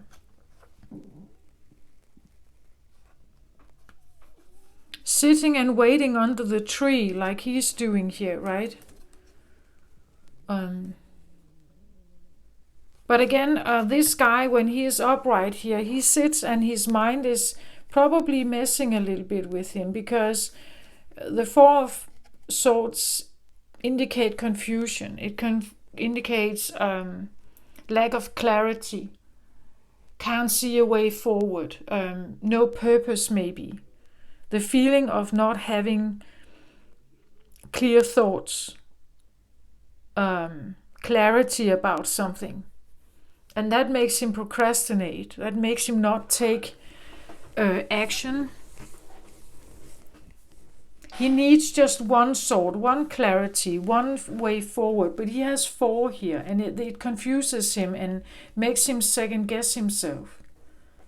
And therefore he has been sitting here, not taking action. But I just get the feeling, instead of now sitting here and being caught in your mind and feeling very like it's really weighing on him, he becomes old by this, right? That could be self-sabotage here. That could be self-criticism. It makes him old, right? It wears him down. It makes him more ugly, right? Like it's almost like designing yourself to be a troll here somehow. Sitting there. And just feeling more and more ugly or unwanted or something. Maybe because of the fire. Maybe you feel guilty about how you left somehow here. Or how you tried to free yourself, or you had some kind of victory. But what means did you use to have this victory, perhaps, right? Was it very fiery? Was it very aggressive, maybe? Was it very angry? And I just feel like this guy, he knows that he can't use that. He has put it down here, right? I can't use this fire energy. But how can I move forward then? I didn't like myself. I saw myself change when I became this. I may have gotten a result, but by what means? Maybe that's what you're realizing now, that I used as a means of fire, and somehow maybe I created the exact same thing as I was actually enduring myself when I grew up, right? That feeling. But it's reversed, so I get the feeling you're taking yourself out of this thought pattern now. So instead of just working with your mind and what you remember, and like all the things you can tell yourself here, how you can blame yourself, you are now trying to work with the love energy instead, the heart energy that's here, right? You're now working with the heart energy instead. So instead of sitting in self-criticism or blame or something, you now want to sit with love. You want to sit with love. And you may be like looking at the love situations you have been in, analyzing them according to your new knowledge, right? Going through some of your relationship and sitting there and thinking about them, realizing how they have been affected by your thinking, how the relationships have been affected by your choices and your decisions. And maybe also actually sitting in gratitude, right? Learning to sit in gratitude here for what you have learned from this. Like you have learned something. You have learned to overcome maybe a bitter start here with like a very unfriendly environment here, toxic maybe environment.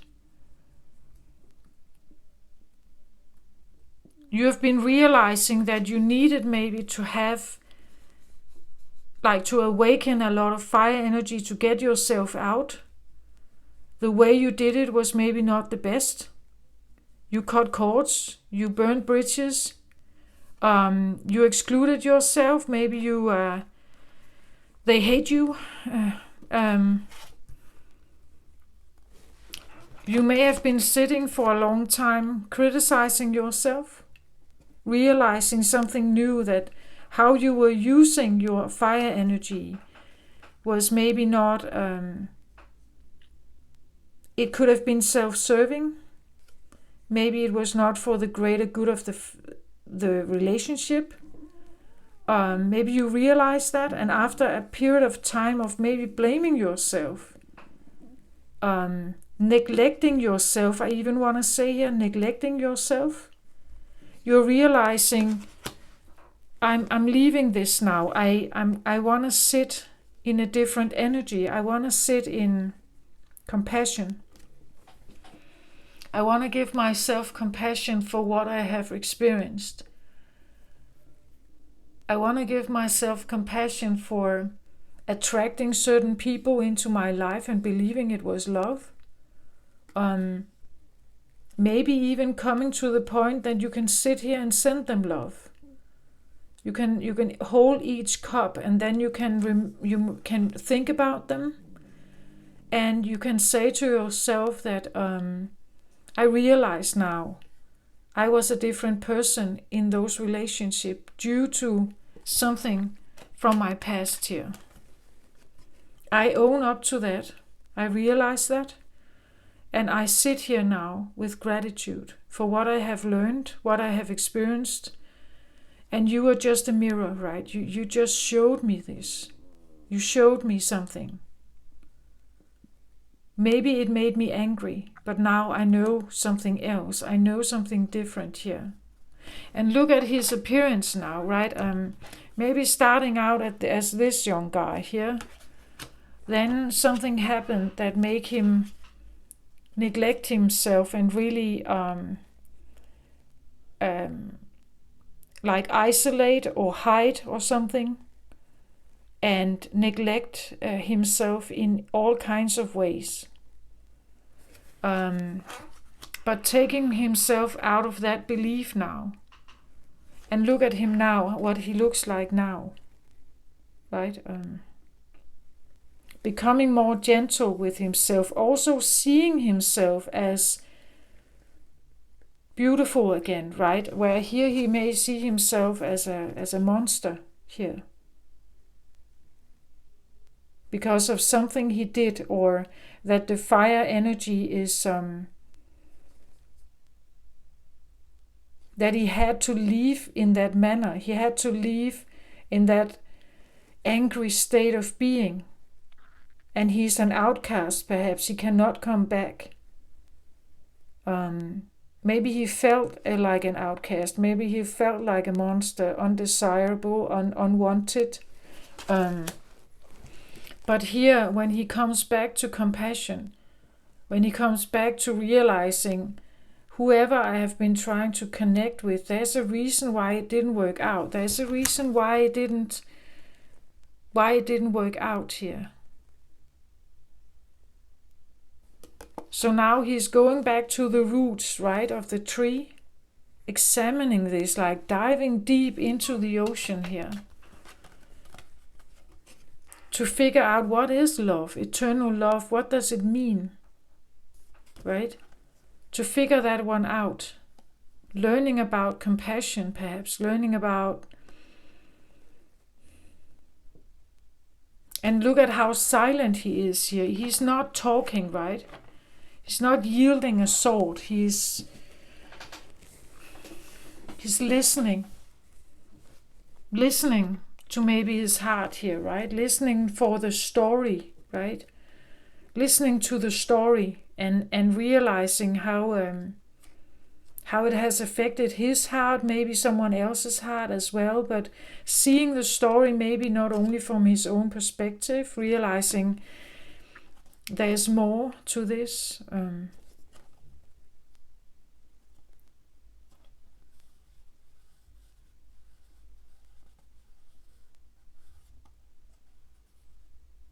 But also maybe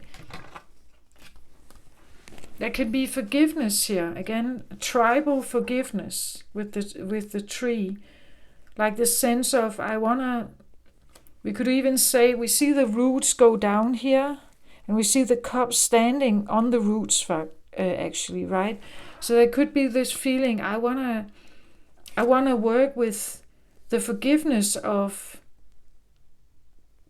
the family, right? I want to forgive my mother. I want to forgive my grandmother, my grandmother, and so on, like a lineage of wounding, perhaps, right? if a mother is wounded or broken, how should she be able to give love to her little child? Unconditional love. So there could be something about really wanting to work with that energy, sit in that, and try to heal the feminine, maybe feminine energy. And with the feminine, you heal the masculine, right? Because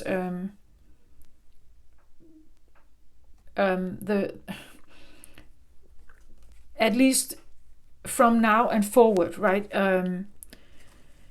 You heal parts of yourself that don't want to yell anymore, that don't want to use your fire to get your way, perhaps, right? Or if someone has done that to you, could be the feeling I have to go back and heal my lineage of masculine energy. Maybe you're doing both here. But also giving compassion, realizing the circumstances they grew up in. How difficult that was.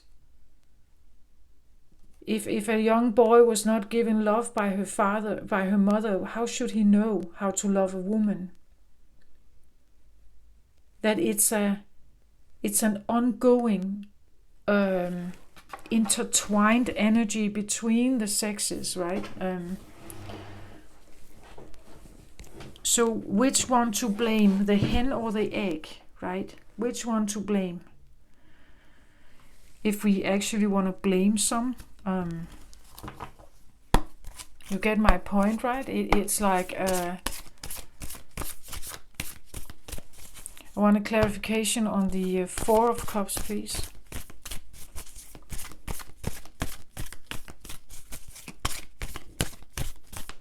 Could be the realization again also, I don't want to fight. I don't want to take any swords into battle. I'm done fighting. The fighting makes me bald, fat and ugly. I feel terrible. Maybe I even hate myself here. And here, this environment is actually, maybe it's not quite there yet. We see how dark it is in the background, but still it is profoundly softer here. Even though there may still be reminiscing, even though you're realizing, I still feel a hole in my heart. I still feel a void. I'm getting closer here. I'm healing here.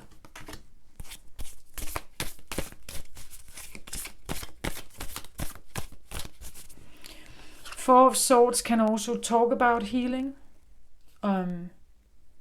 Needing to retrieve to heal, but I want to say he has been done that for a long time, and he has been going through a very, very difficult process, I think, but now wanting to get out of it, or at least not choose the same way of thinking, right? It's like opening up and choosing a different route now, a different direction, a different way to perceive something. So not just communicate through my mouth and my words, my throat chakra, but also through my heart chakra here.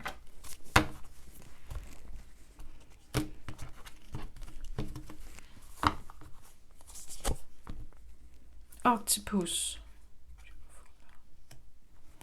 Yeah, there's definitely, we see that very much here, a lot of like consciousness what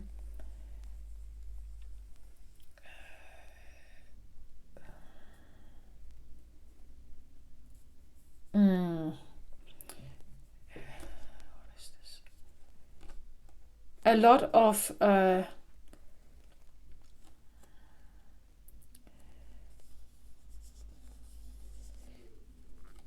I want to say soul searching here, but it's a soul searching that leads you to like a spiritual, well, communion, it's said here, spiritual communion.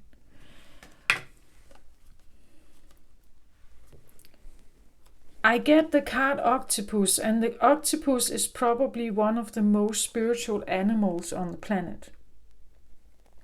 It's extremely empathic. Look at how much, again, this like a similar sense of activity, crown chakra activity here, that suddenly is led with love, right?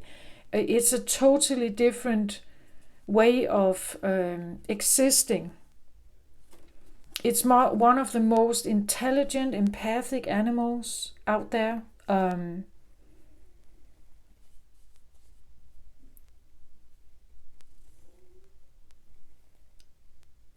It's again, this is not a fighter, a predator energy. This is a different energy. It doesn't want to attack anyone, this one. It works with the mind and the consciousness here. It works with the consciousness and the mind about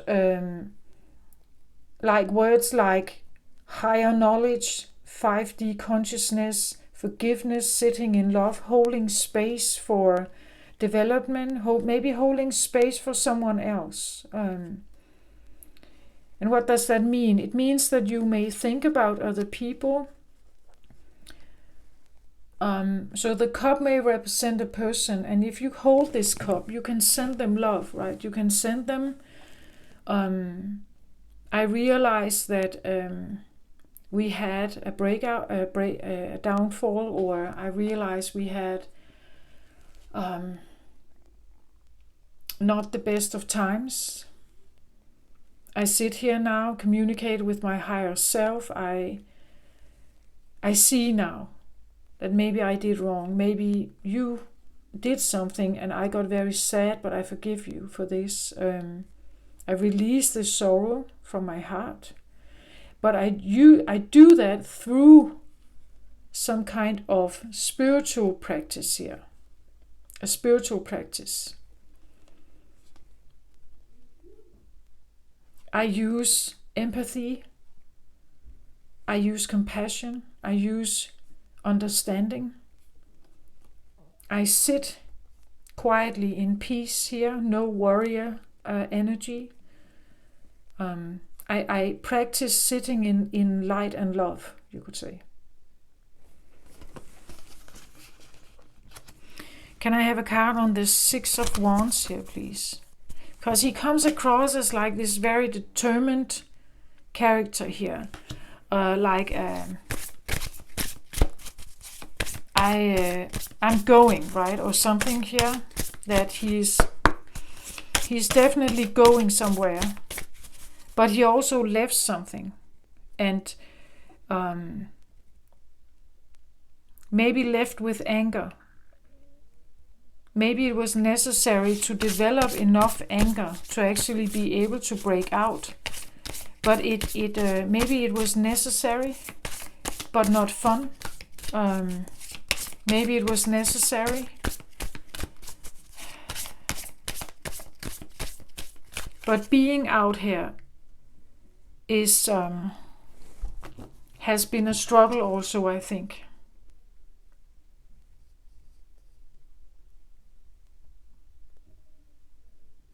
Releasing yourself from something that may have had a grip on you somehow. As I said, some kind of programming or some kind of like upbringing, and how it affects you and all of you, all around you, and your children and grandchildren or whatever. Breaking away from that takes a lot of courage. It takes a lot of bravery. It takes a lot of gut, actually. You have to revive a lot of masculine energy to walk away from something like that. And being on your own, right? Being alone here. And maybe that's what you also have been thinking, that maybe this is also about feeling alone, feeling like an outcast. And over time, I think it has been very difficult to sit here and find shelter at another tree, but it was never the same, right? Maybe it actually was very difficult to find shelter at all. And maybe you are constantly reminded of some kind of quarrel you had that didn't go very well. You needed, though, to leave, I think, to have some kind of solitude, to figure something out. But now I get the feeling you are able actually to, or you will become able to sit with a different kind of gratitude or humble knowledge now about what it is that you have been going through.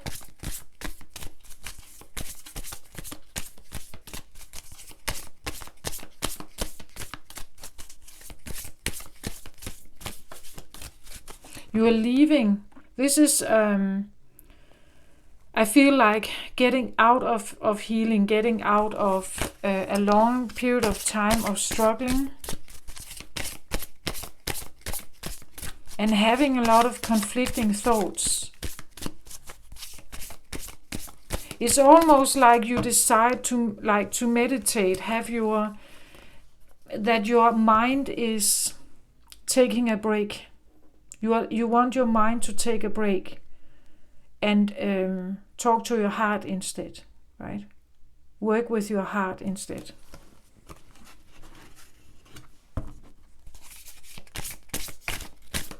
And again, look at the octopus, the brain here, how big it is. You have a wonderfully perceptive mind, but it can play tricks with you, right? If you allow it to take over fully. So there is a sense of opening up to more guidance, spiritual guidance, connection with religion or some kind of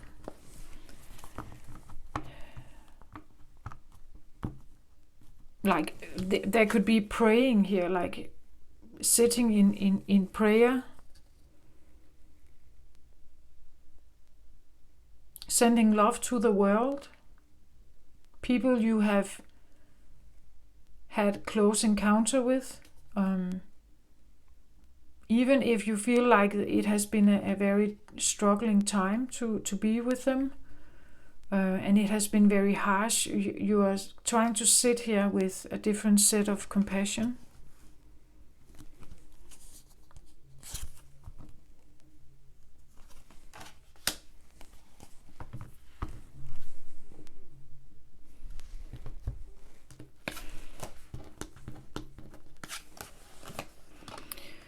So I get undressing of a salad with the Six of Wands here.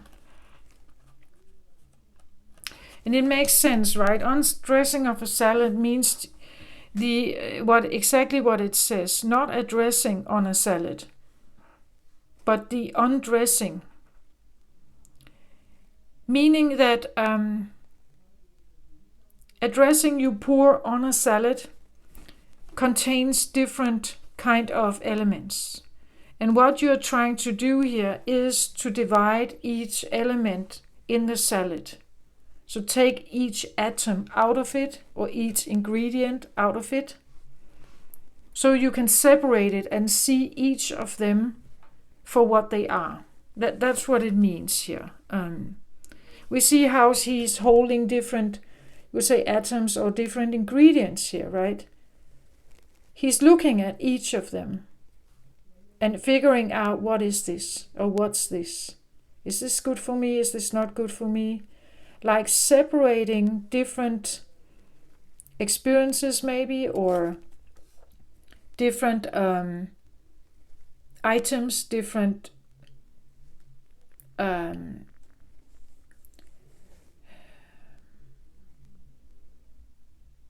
maybe different moons even, because we have moon strongly here, right?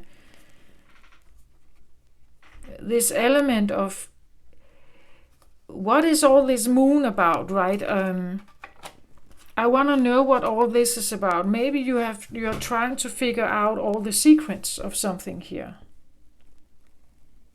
Something that was withheld, not told, not spoken. hidden somehow. That's very moon energy. Maybe hidden behind walls here, right? Trying to figure something out here. Looking at each of it to learn from it. And he's trying to do that, right? To undress the salad, to figure out what does it contain, what does it mean. But in order for me to do so, maybe I have to leave the building here. I have to get out and see this for myself. I'm going on a journey here. And the only way I can do that is to liberate myself somehow. I have to leave. I have to go.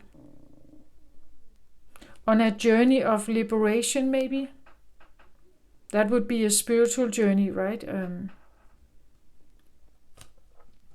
Where you are figuring something out here.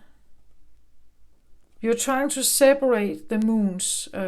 Maybe that has been quite exhausting to separate the moons, because it's that would be like figuring out a maze of secrets here. Or lies, betrayal, manipulation, or whatever. Moon energies can be very difficult like that. Maybe you got trapped in it somehow. In trying to figure something out. Maybe you never got the answer or the proof you needed. And now you're doing something else instead.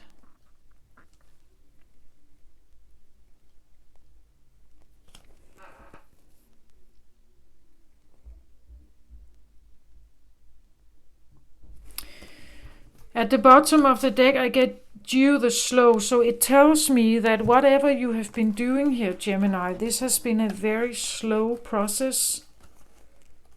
Maybe a very slow process also to release yourself from a family tie, perhaps. Some kind of cult, and you needed to maybe activate all of your fire energy available to do that. That it has been extremely slow here. Geo the slow is very slow. This can take like millennia for this guy. He's just observing what's going on, right? He's not hurrying in any way. But I feel like when you started out, maybe you were hurrying. Maybe you felt like, I have to get out of here, right? But eventually I feel like it may have drained you. Like this guy, he looks like really worn out. It may have drained you a lot.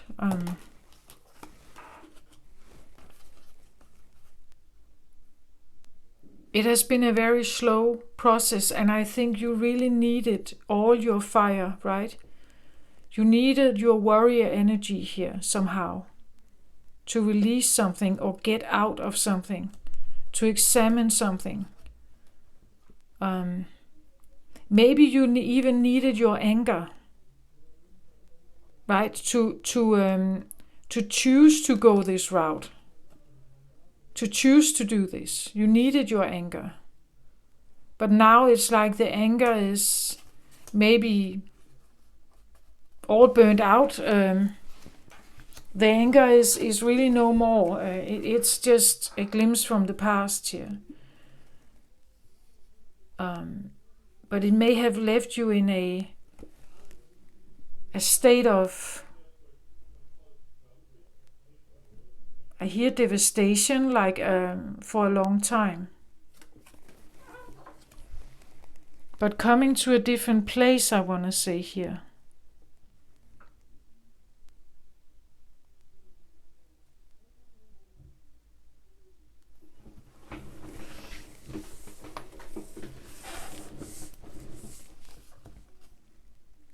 I even want to say that, well, the octopus is a very beautifully perceptive mind. But also, what do you think would happen if you sit in a much more loving energy, even if you're not fully healed yet here? or you don't feel like you have healed anything. You still reminisce about something. Sitting and holding compassion for someone maybe and gratitude is a far calmer state of being. What may happen to your mind, right?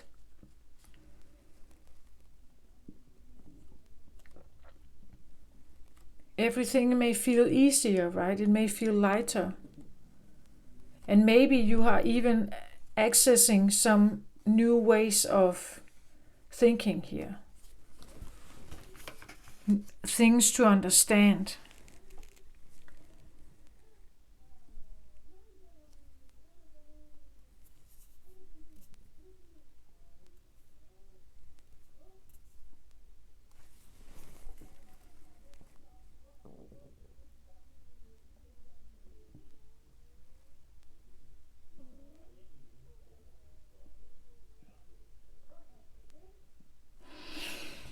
I feel like I would like a card on this High Priestess from the fairy cards as well here. Can I have a card on this High Priestess, please?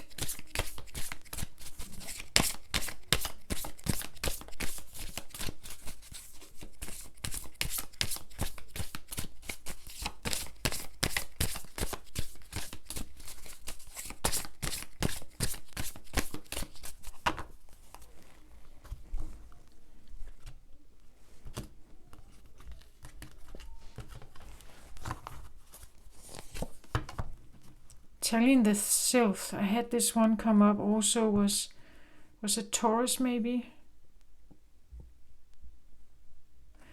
I think she looks like Tinkerbell. So a little light fairy, right?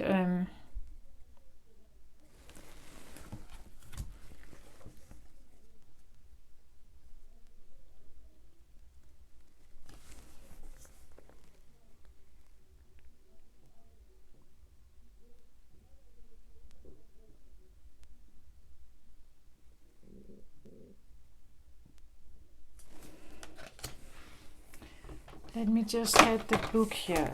What was it about her?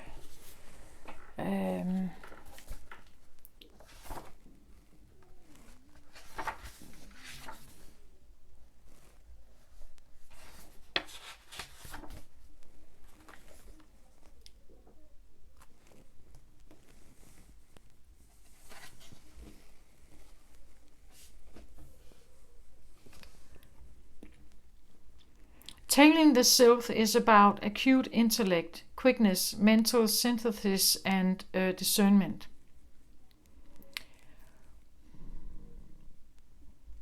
Tating glitters and glimmers brightly. She scatters a special fairy dust that energizes the mind. However, energy is not everything, and the fairy dust that actually makes mind brighter as well as more energized is more rare, and she distributes it much less often. She is full of curiosity and wants to go everywhere, see everything, and have every question answered, like the 2-year-old asking, why? She wants to know all, even the things that by their very nature cannot be known to the conscious mind. Tailing reminds us that ideas cannot be confined. They are wild and free. They move fast. Some ideas are more contagious than the flu, and they may move quickly from head to head, sometimes illuminating and sometimes burning out with a flicker and a flash and a faint whiff of ash. The sylph is a fragment of the earth's soul in fairy form. In the fairy realm, light comes not from above, but from within.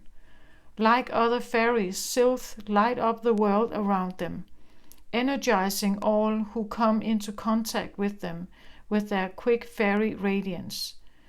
We humans also light up the world around us with our own aura.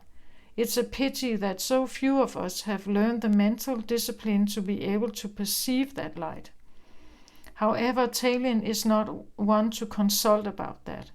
What Tailing bestows is more ephemeral, but nevertheless of value. She is an awakener, one who startles us into seeing and thinking in new and exciting ways.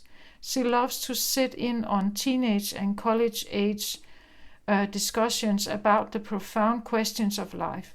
She is full of bright ideas and willing to discuss them at length.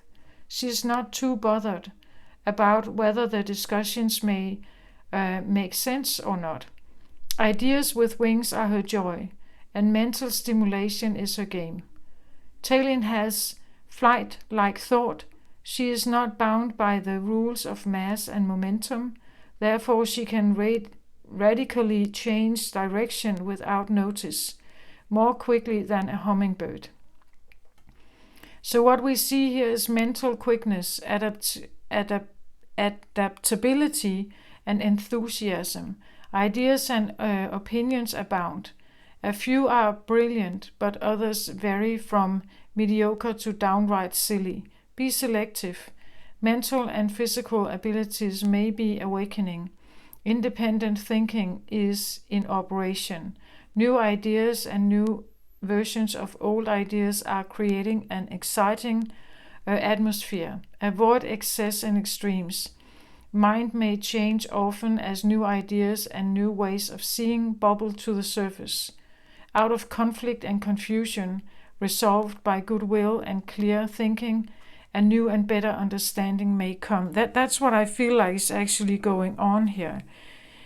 I don't know if you had some kind of encounter with someone. I still feel like they were not quite friendly, I want to say. I think they are or you were not, if this is you. You are not aware that you are a healer, right? You are taken on a journey here, a slow journey to heal something, to be able to be that healer here. That you have no idea that you are like a shining little glittery fairy here, an awakener fairy, right? Or that you encountered someone here, and after that encounter, a journey started for you that took you through a long process here of something. An ego death maybe here that needed to occur for you to sit in a different energy here.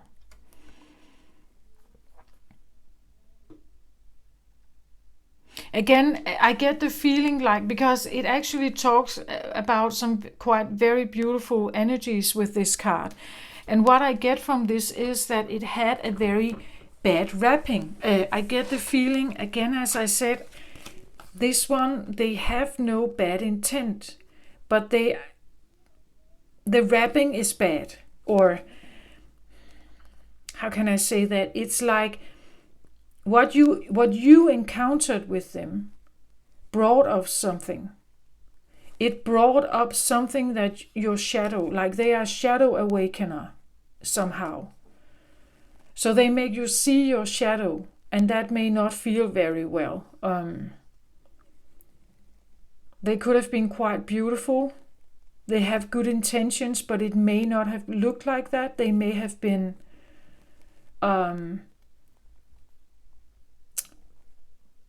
I still get a feeling of a bit unfriendly or aloof, or maybe even angry also.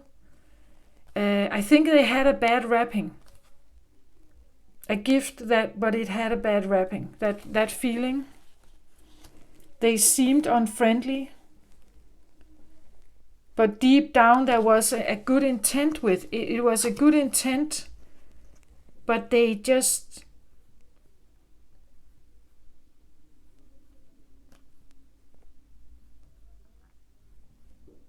they were here for you to wake up and see your potential, I feel like. And that potential is like this, right?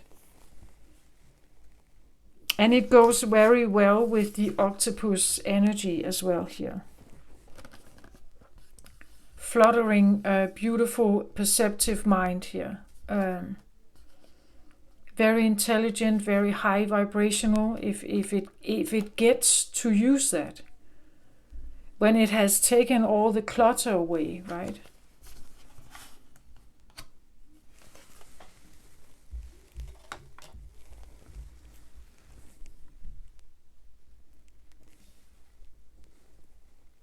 You are taken through an ego death. That's the journey here towards freedom. Is taken throughout an ego death. And that ego death it has been a long, slow process, I think. And it has taken you through some very deep stuff here.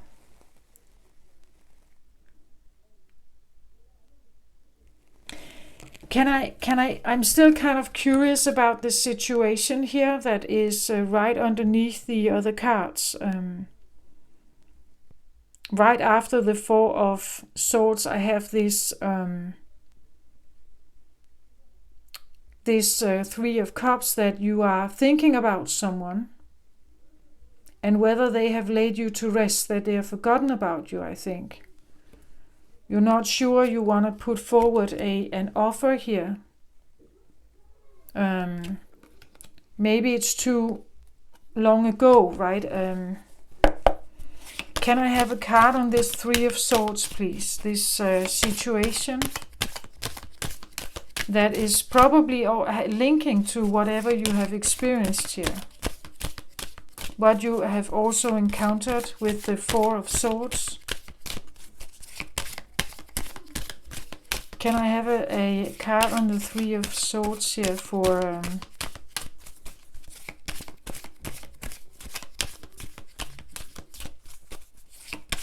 Gemini?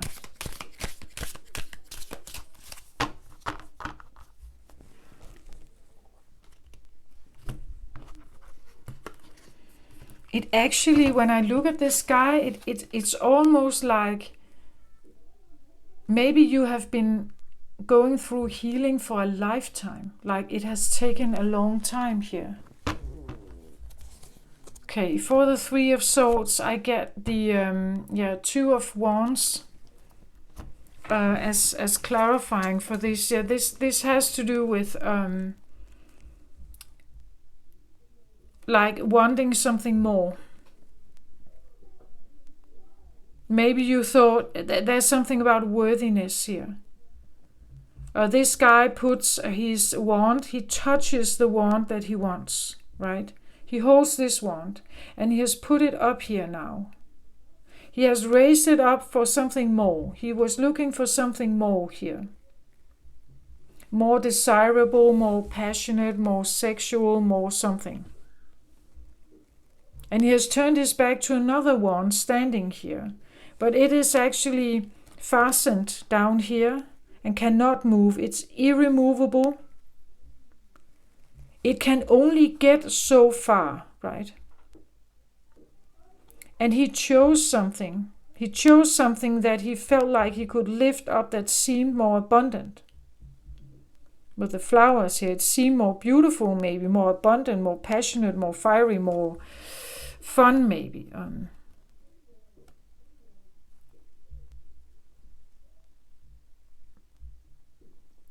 But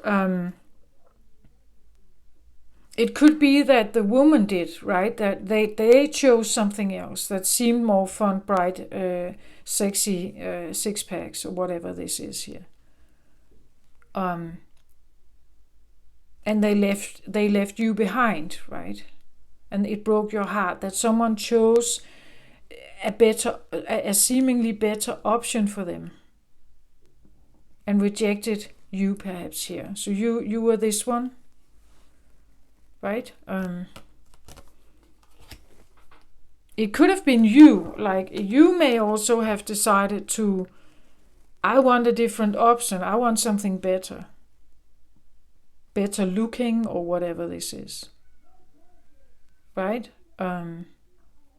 Or this has to do with someone who is not accepting how the wand's energy is yielded. Like maybe this is more primitive wand's energy, and it's fastened, right? It cannot change. It's irrechangeable. Is that even a word? It's not able to change. It can only be like this. And maybe they choose someone who is better at handling their temper, because they thought it was more abundant. You see my point? So take that how it resonates, right? But someone was definitely rejected, I feel like, and someone chose a different option. Laid something to rest. You may have felt they laid me to rest because I didn't perform, or I couldn't yield this fire energy right, perhaps, right? I couldn't figure this out. So they chose someone else. They have forgotten about me a long time ago, and it broke my heart, perhaps.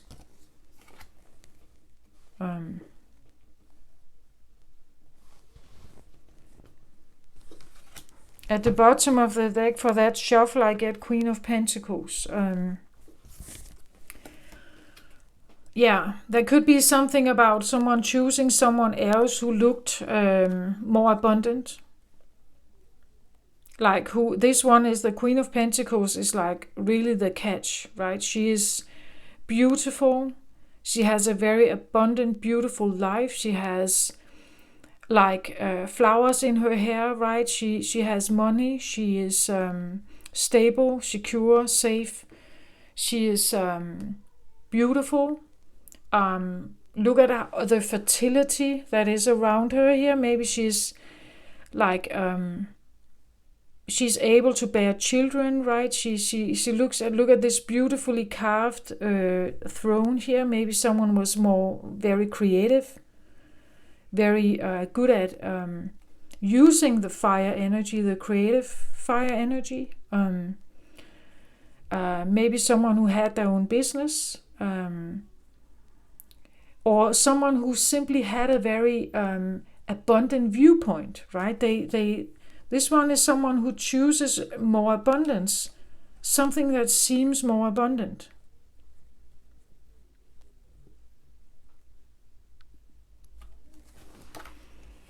Could be superficial, but I want to say this one usually has it all. Like they are quite well off in all kinds of senses.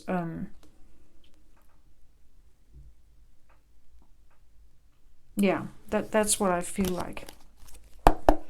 Okay, can I have a card on this Four of Swords, please, in reverse?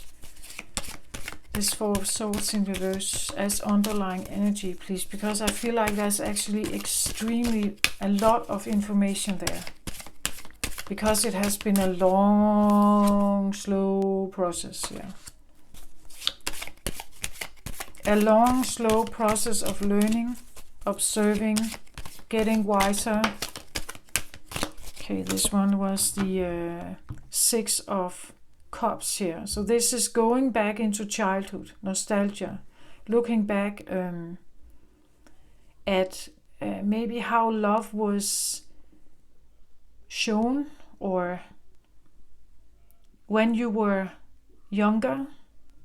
It talks about nostalgic, happy memories of childhood. Maybe you've been looking for them to figure out if there was love somehow here with this energy.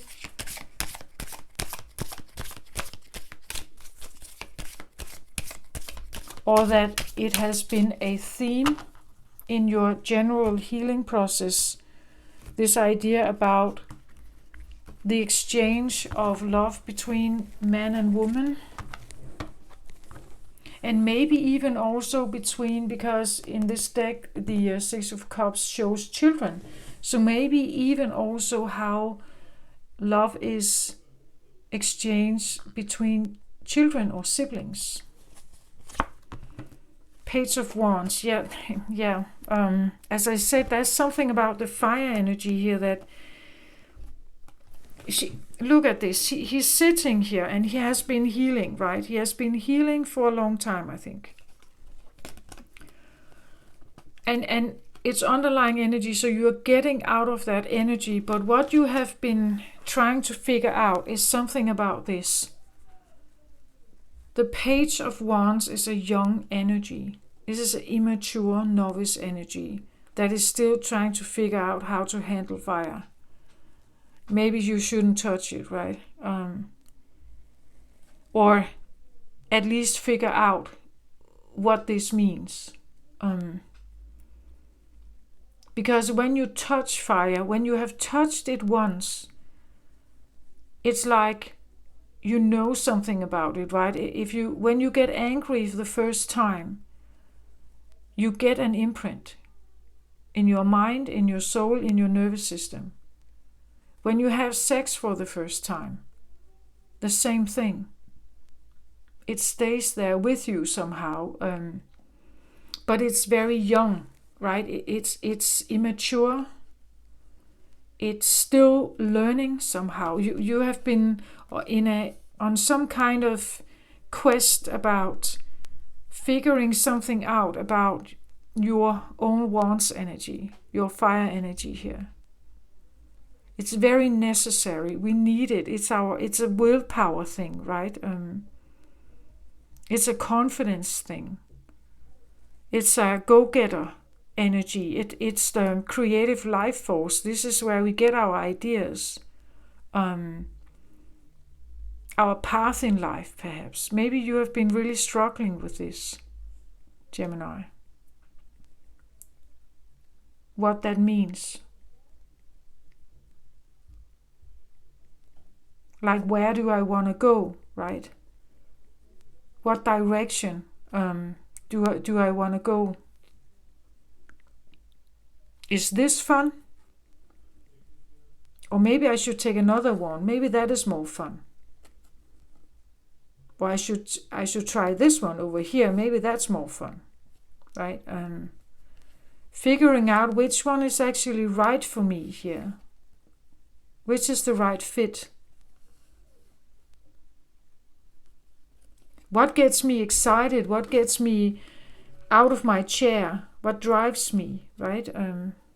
Figuring that out somehow, but I get the feeling it's new or it's hidden or it has been difficult to access this, I think.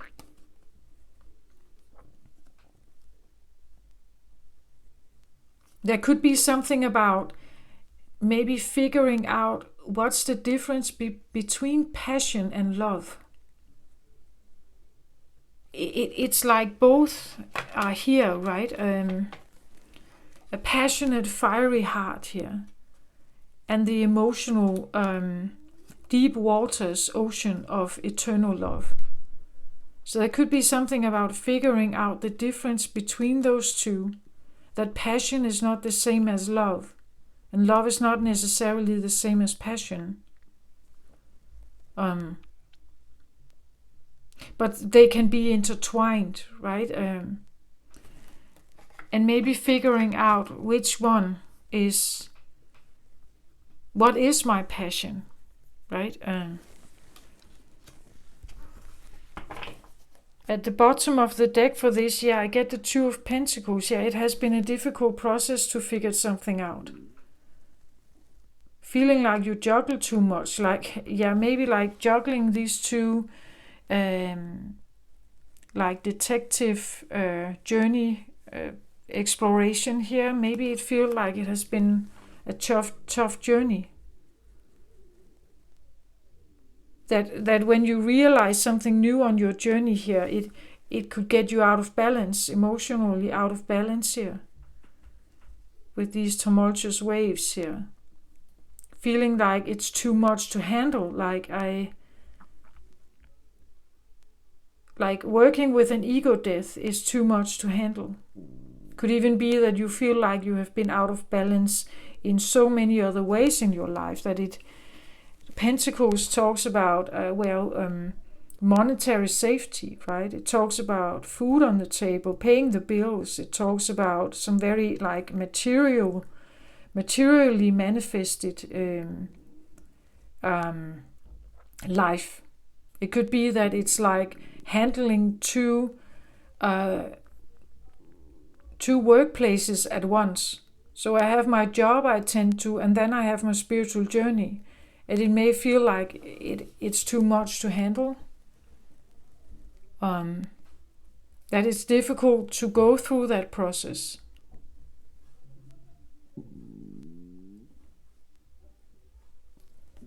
Yeah, that's what I feel like.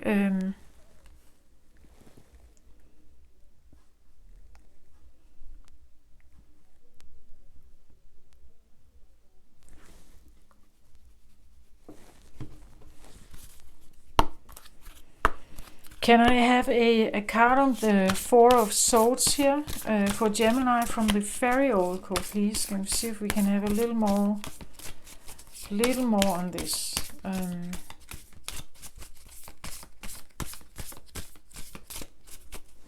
Could be again the feeling of that, how to figure out what your true path or your passion is. Like it's far away. It's far away. It has been difficult to access, I think. Now I have the Soul Shrinker here, right? As I said, maybe I need to read from the book, but it talks about a pure good soul that is born into maybe a toxic environment. And even though it tries to stay pure and good, the more it hears all this like dark, sad, sinister, critical words, the more it's projected upon it, the more it shrinks the soul here. The more the soul becomes maybe damaged, you could say, or shrinking, so that there will be less and less of it. Because something is bigger, right? It could be the feeling that you are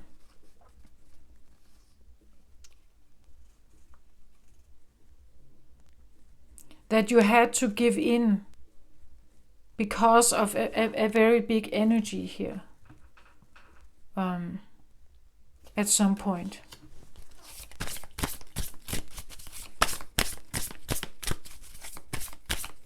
And therefore, when the soul shrinks, it feels like it's almost not there, right? It feels like it has left, or that it's become so small that you can't really hear its voice, right? So, and then I would say, if you live like this, you live mostly from your ego, and have very little access with your soul connection, your inner soul connection. Very difficult to break from. Because the ego is always trying to somehow protect us, or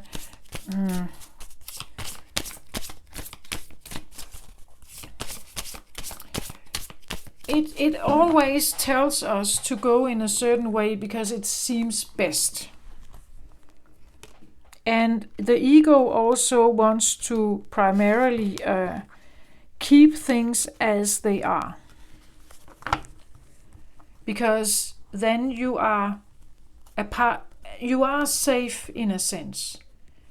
Even though it means that you have built extreme walls around yourself. It is a way of protecting you. You have learned the language, speak the language, behave in a certain way to deal with being in that environment. So in that sense, you are becoming more safe. You do as you are told, you act as what is expected. You have become a copy of what you have been witnessing here, right? What you have been witnessing. And when you do that, you have probably adapted into that family. But it doesn't mean that you're happy, right? You even hear yourself use the same words. You hear yourself say the same criticism. You hear yourself judge others.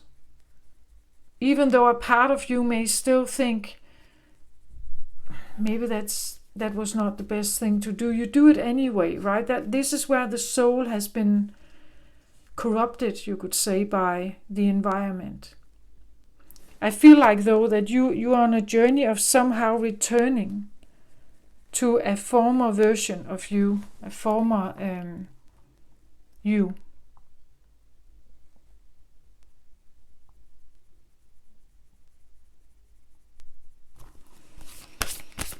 Okay, I still want a card on the Four of Swords here. Because there's something about what happened to this Wands energy, right? What happened to it? Why is it so difficult to figure this out for you?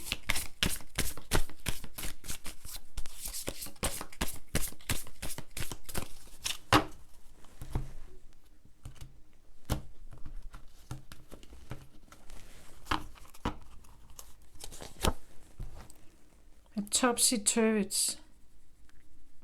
Yeah. Well, the topsy-turvy, this is the same as on the flip side. Again, this Gemini idea. And then actually we have it even another way around. This is also interesting for you, Gemini. Because when you look at the card here, we can see a lot of faces, right? But then when you switch the card around, you still see faces, right? So there's something about becoming able to see things from a different perspective. But I want to say also the other way around, that you may have a perspective that looks like this, and then your parents come in, and maybe you see all of this as friendly. Maybe you see them as friendly. And then your parents come in the room, and they point out something that now changes the picture into something where you feel like now they are scary, maybe, or evil or something. You see, it's like, it's always a point of view where you look from. And even to the point that there's a front and a back, and up and a down, and even more angles, perhaps. So I feel like what you have been doing here, you have been doing that. You have been seeing it from one side and another angle, and from the front and the back. Like, you have been really trying to figure everything out here.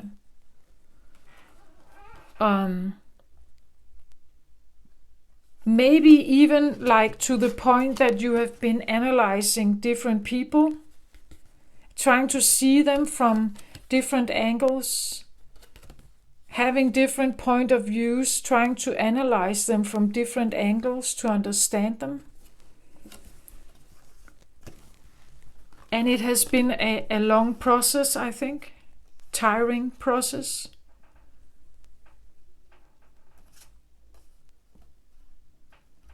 Maybe in the process of also figuring out what you want. Here we can have like opinions also, right? Opinions from a lot of people. Maybe people you have been listening to your life, right?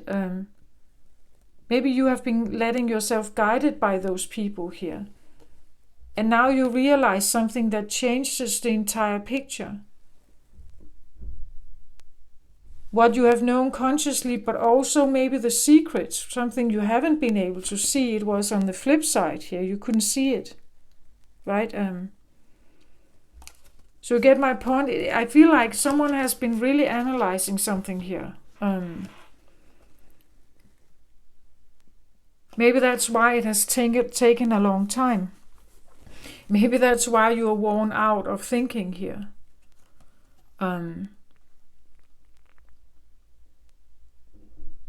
Because can we ever know everything about everyone? Probably not. It could be a rabbit hole, a maze, right? A labyrinth of all different kinds of thought patterns that we may think people have. And probably, maybe you gave up on this, like this analyzing. Realizing that it doesn't matter what other people may think or what other people are. But it matters who I am, and it matters what I want.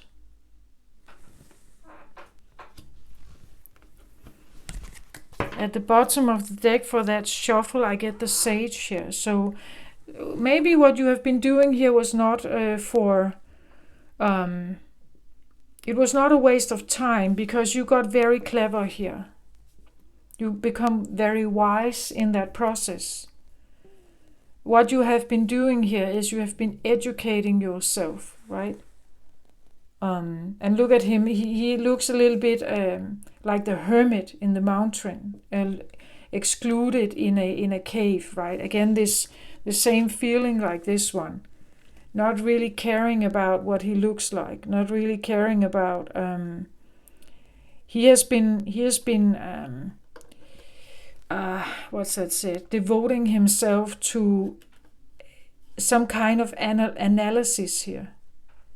And in that analysis process, he couldn't care for himself in any other way than he did. He has been seeking knowledge here, like the hermit.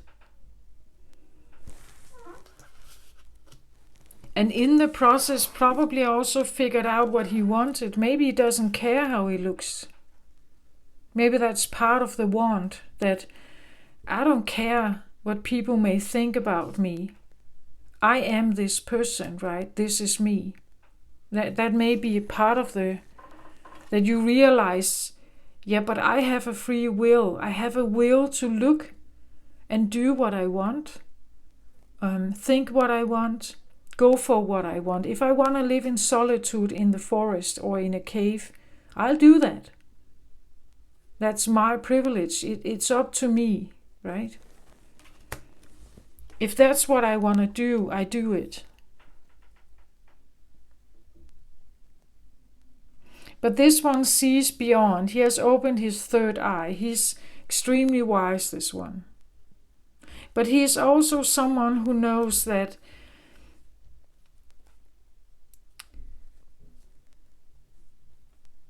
his knowledge is extensive, but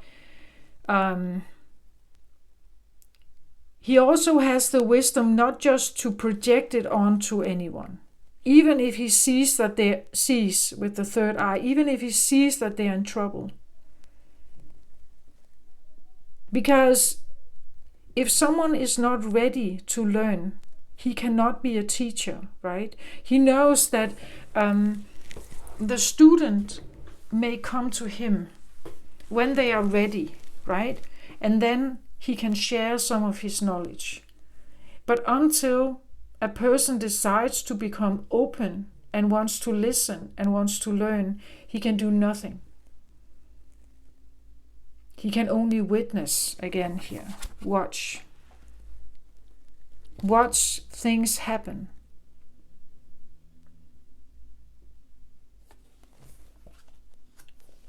So he knows that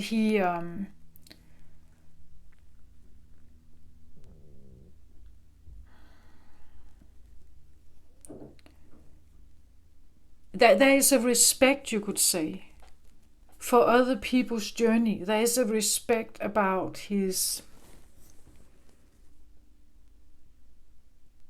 when to intervene, right? If at all.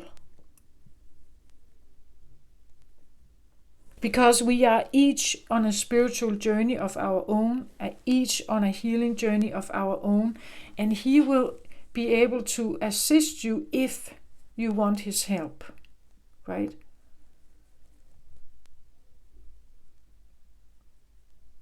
And if this is you, I want to say you will be able to assist others if they want your help when they're ready.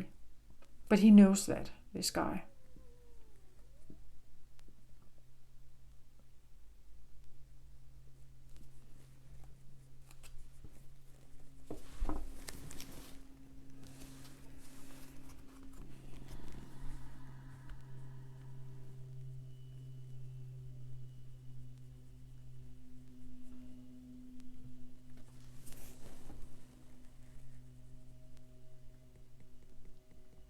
I want to say when the soul shrinker is here and the sage, and underneath the sage I have the lamb here. This sage knows something about soul shrinking. He knows something about what it means not to have wings to fly with, broken wings. He is a sage within these areas. What it means to lose your soul or feel broken somehow, not able to fly.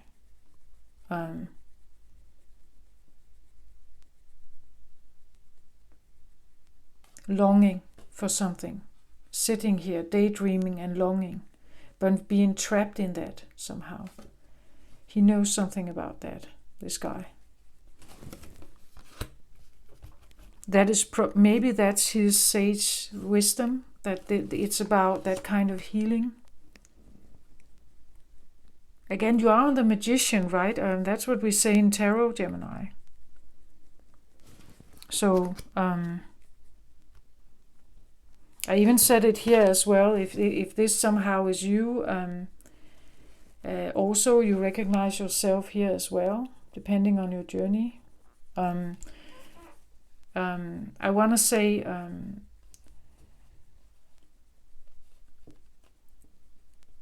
I said it already, right? That the Gemini, this can be a man or a feminine sorcerer, which would be the equivalent to the magician, or Merlin in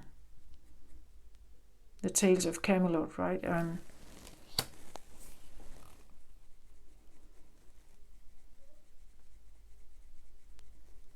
But it's just to know that if you have been born with a certain element of programming already,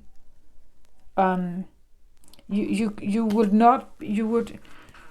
had these features all along, right? But they came with a bad wrapping, maybe, right? And therefore you had to get that wrapping off you to see the true you here. And the bad wrapping could be, as I said, the criticism, the secrets, or the lies or betrayal, something that you have been encountering that shrinked your soul somehow.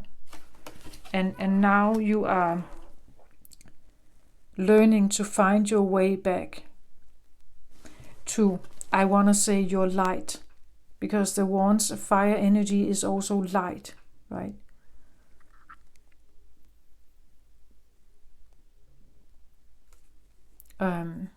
Fire burns, so it makes light, right?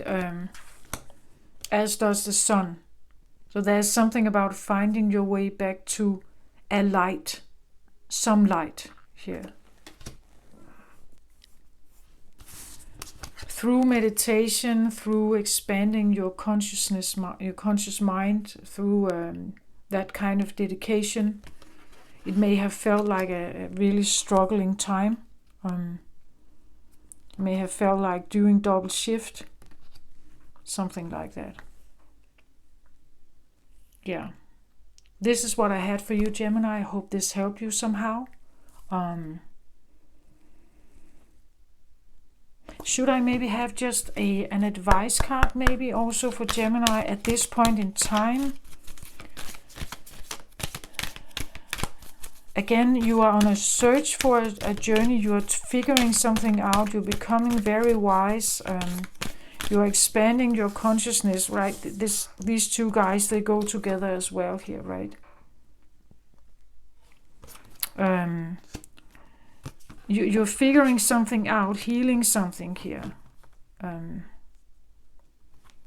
But I want to say, maybe you feel like you're not quite done or something, but you have already come very far, or at least you are in the process of this.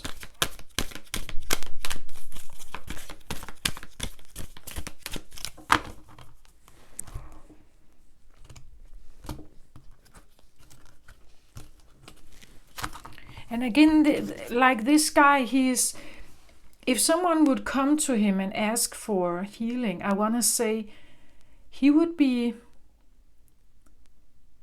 rather honest. He would probably tell you, when you come to him, you would get a straight answer. maybe not the answer you like, but because you seek him out, he will be honest with you and tell you something. Maybe something that at first it may hurt a little bit, but it may help you move forward, right? That's the point of the sage, that he's not a he has seen and experienced too much to play with your time, right? He knows that honesty is a way forward.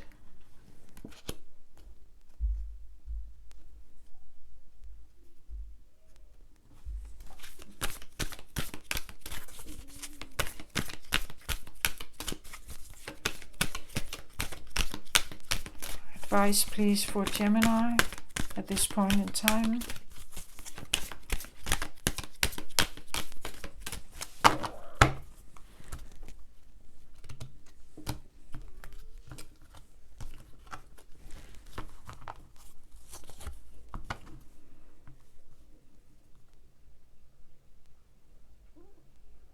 So I get the hungry ghosts, obsessions, scarcity consciousness, and attachment. I get almost like, I said advice, but this feels a little bit like warning, right? Be aware of hungry ghosts here. In your journey, be aware of hungry ghosts, people that may come back. Look for your attention, look for your advice. Those that just want to take or suck something from you here. If you have people like this in your life, be very aware of that and how much or little time you spend with them. Maybe that's also why I have the shell here, the shell. That it's important to somehow practice some kind of shielding.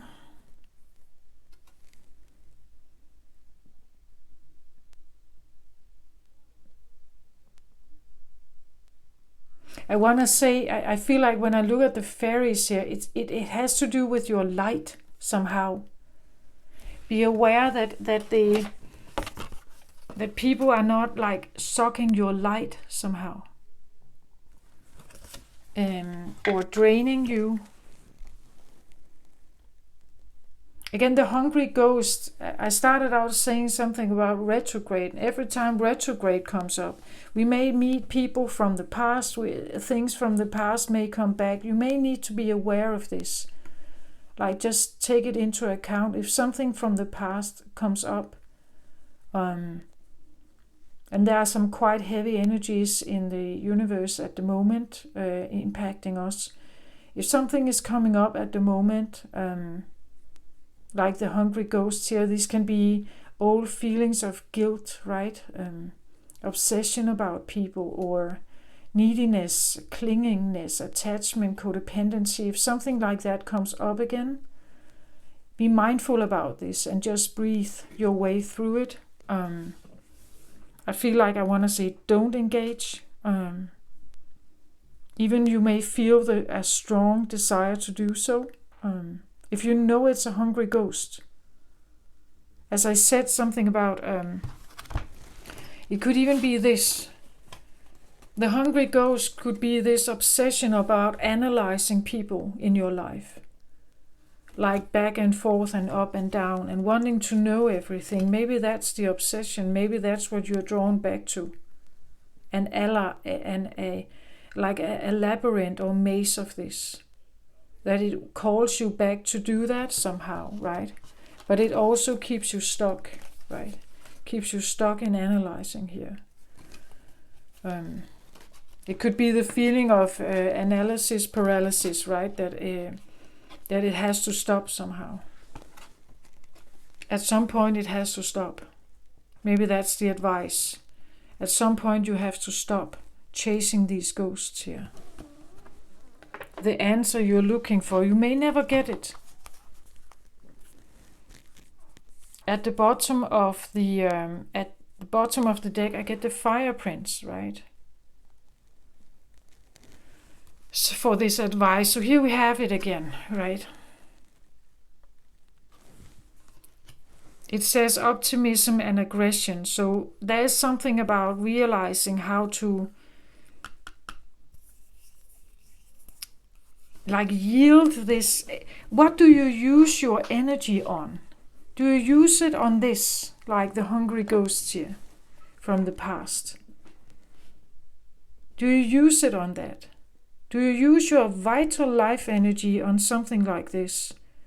Or do you actually want to use it on yourself, moving forward, instead of going back in time, perhaps here? Maybe it's time to not go back in time and move forward now. And use the fire energy to manifest something else now.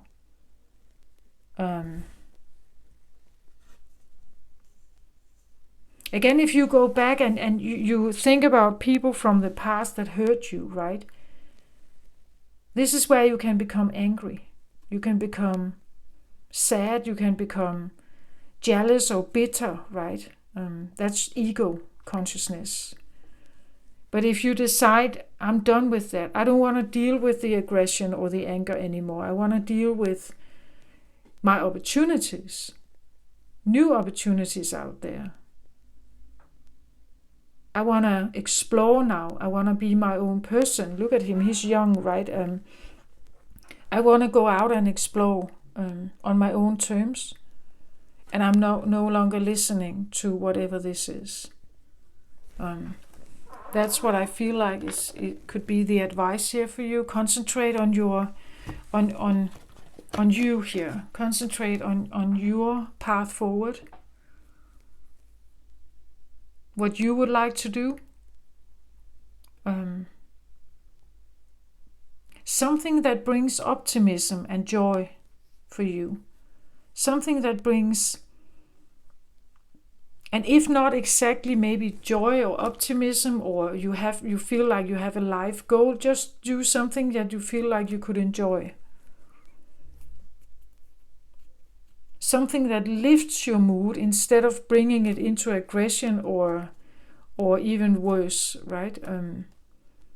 Something that lifts your mood a little bit, or maybe a lot.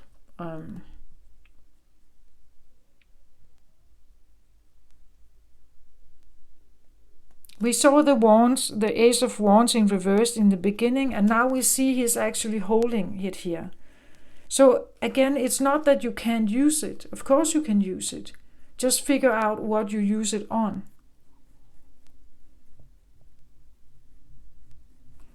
Here I want to say with the hungry ghost, I even want to say, have you been holding on to old stuff here and using all your vital energy on that? Instead of maybe using it on like new exciting things in your life moving forward, right? So take that how it resonates for you, but that's what I feel like. This is what I have for you, Gemini. I hope you liked it or even can benefit from it somehow. Take care of yourself out there. Love and light to you. Bye-bye.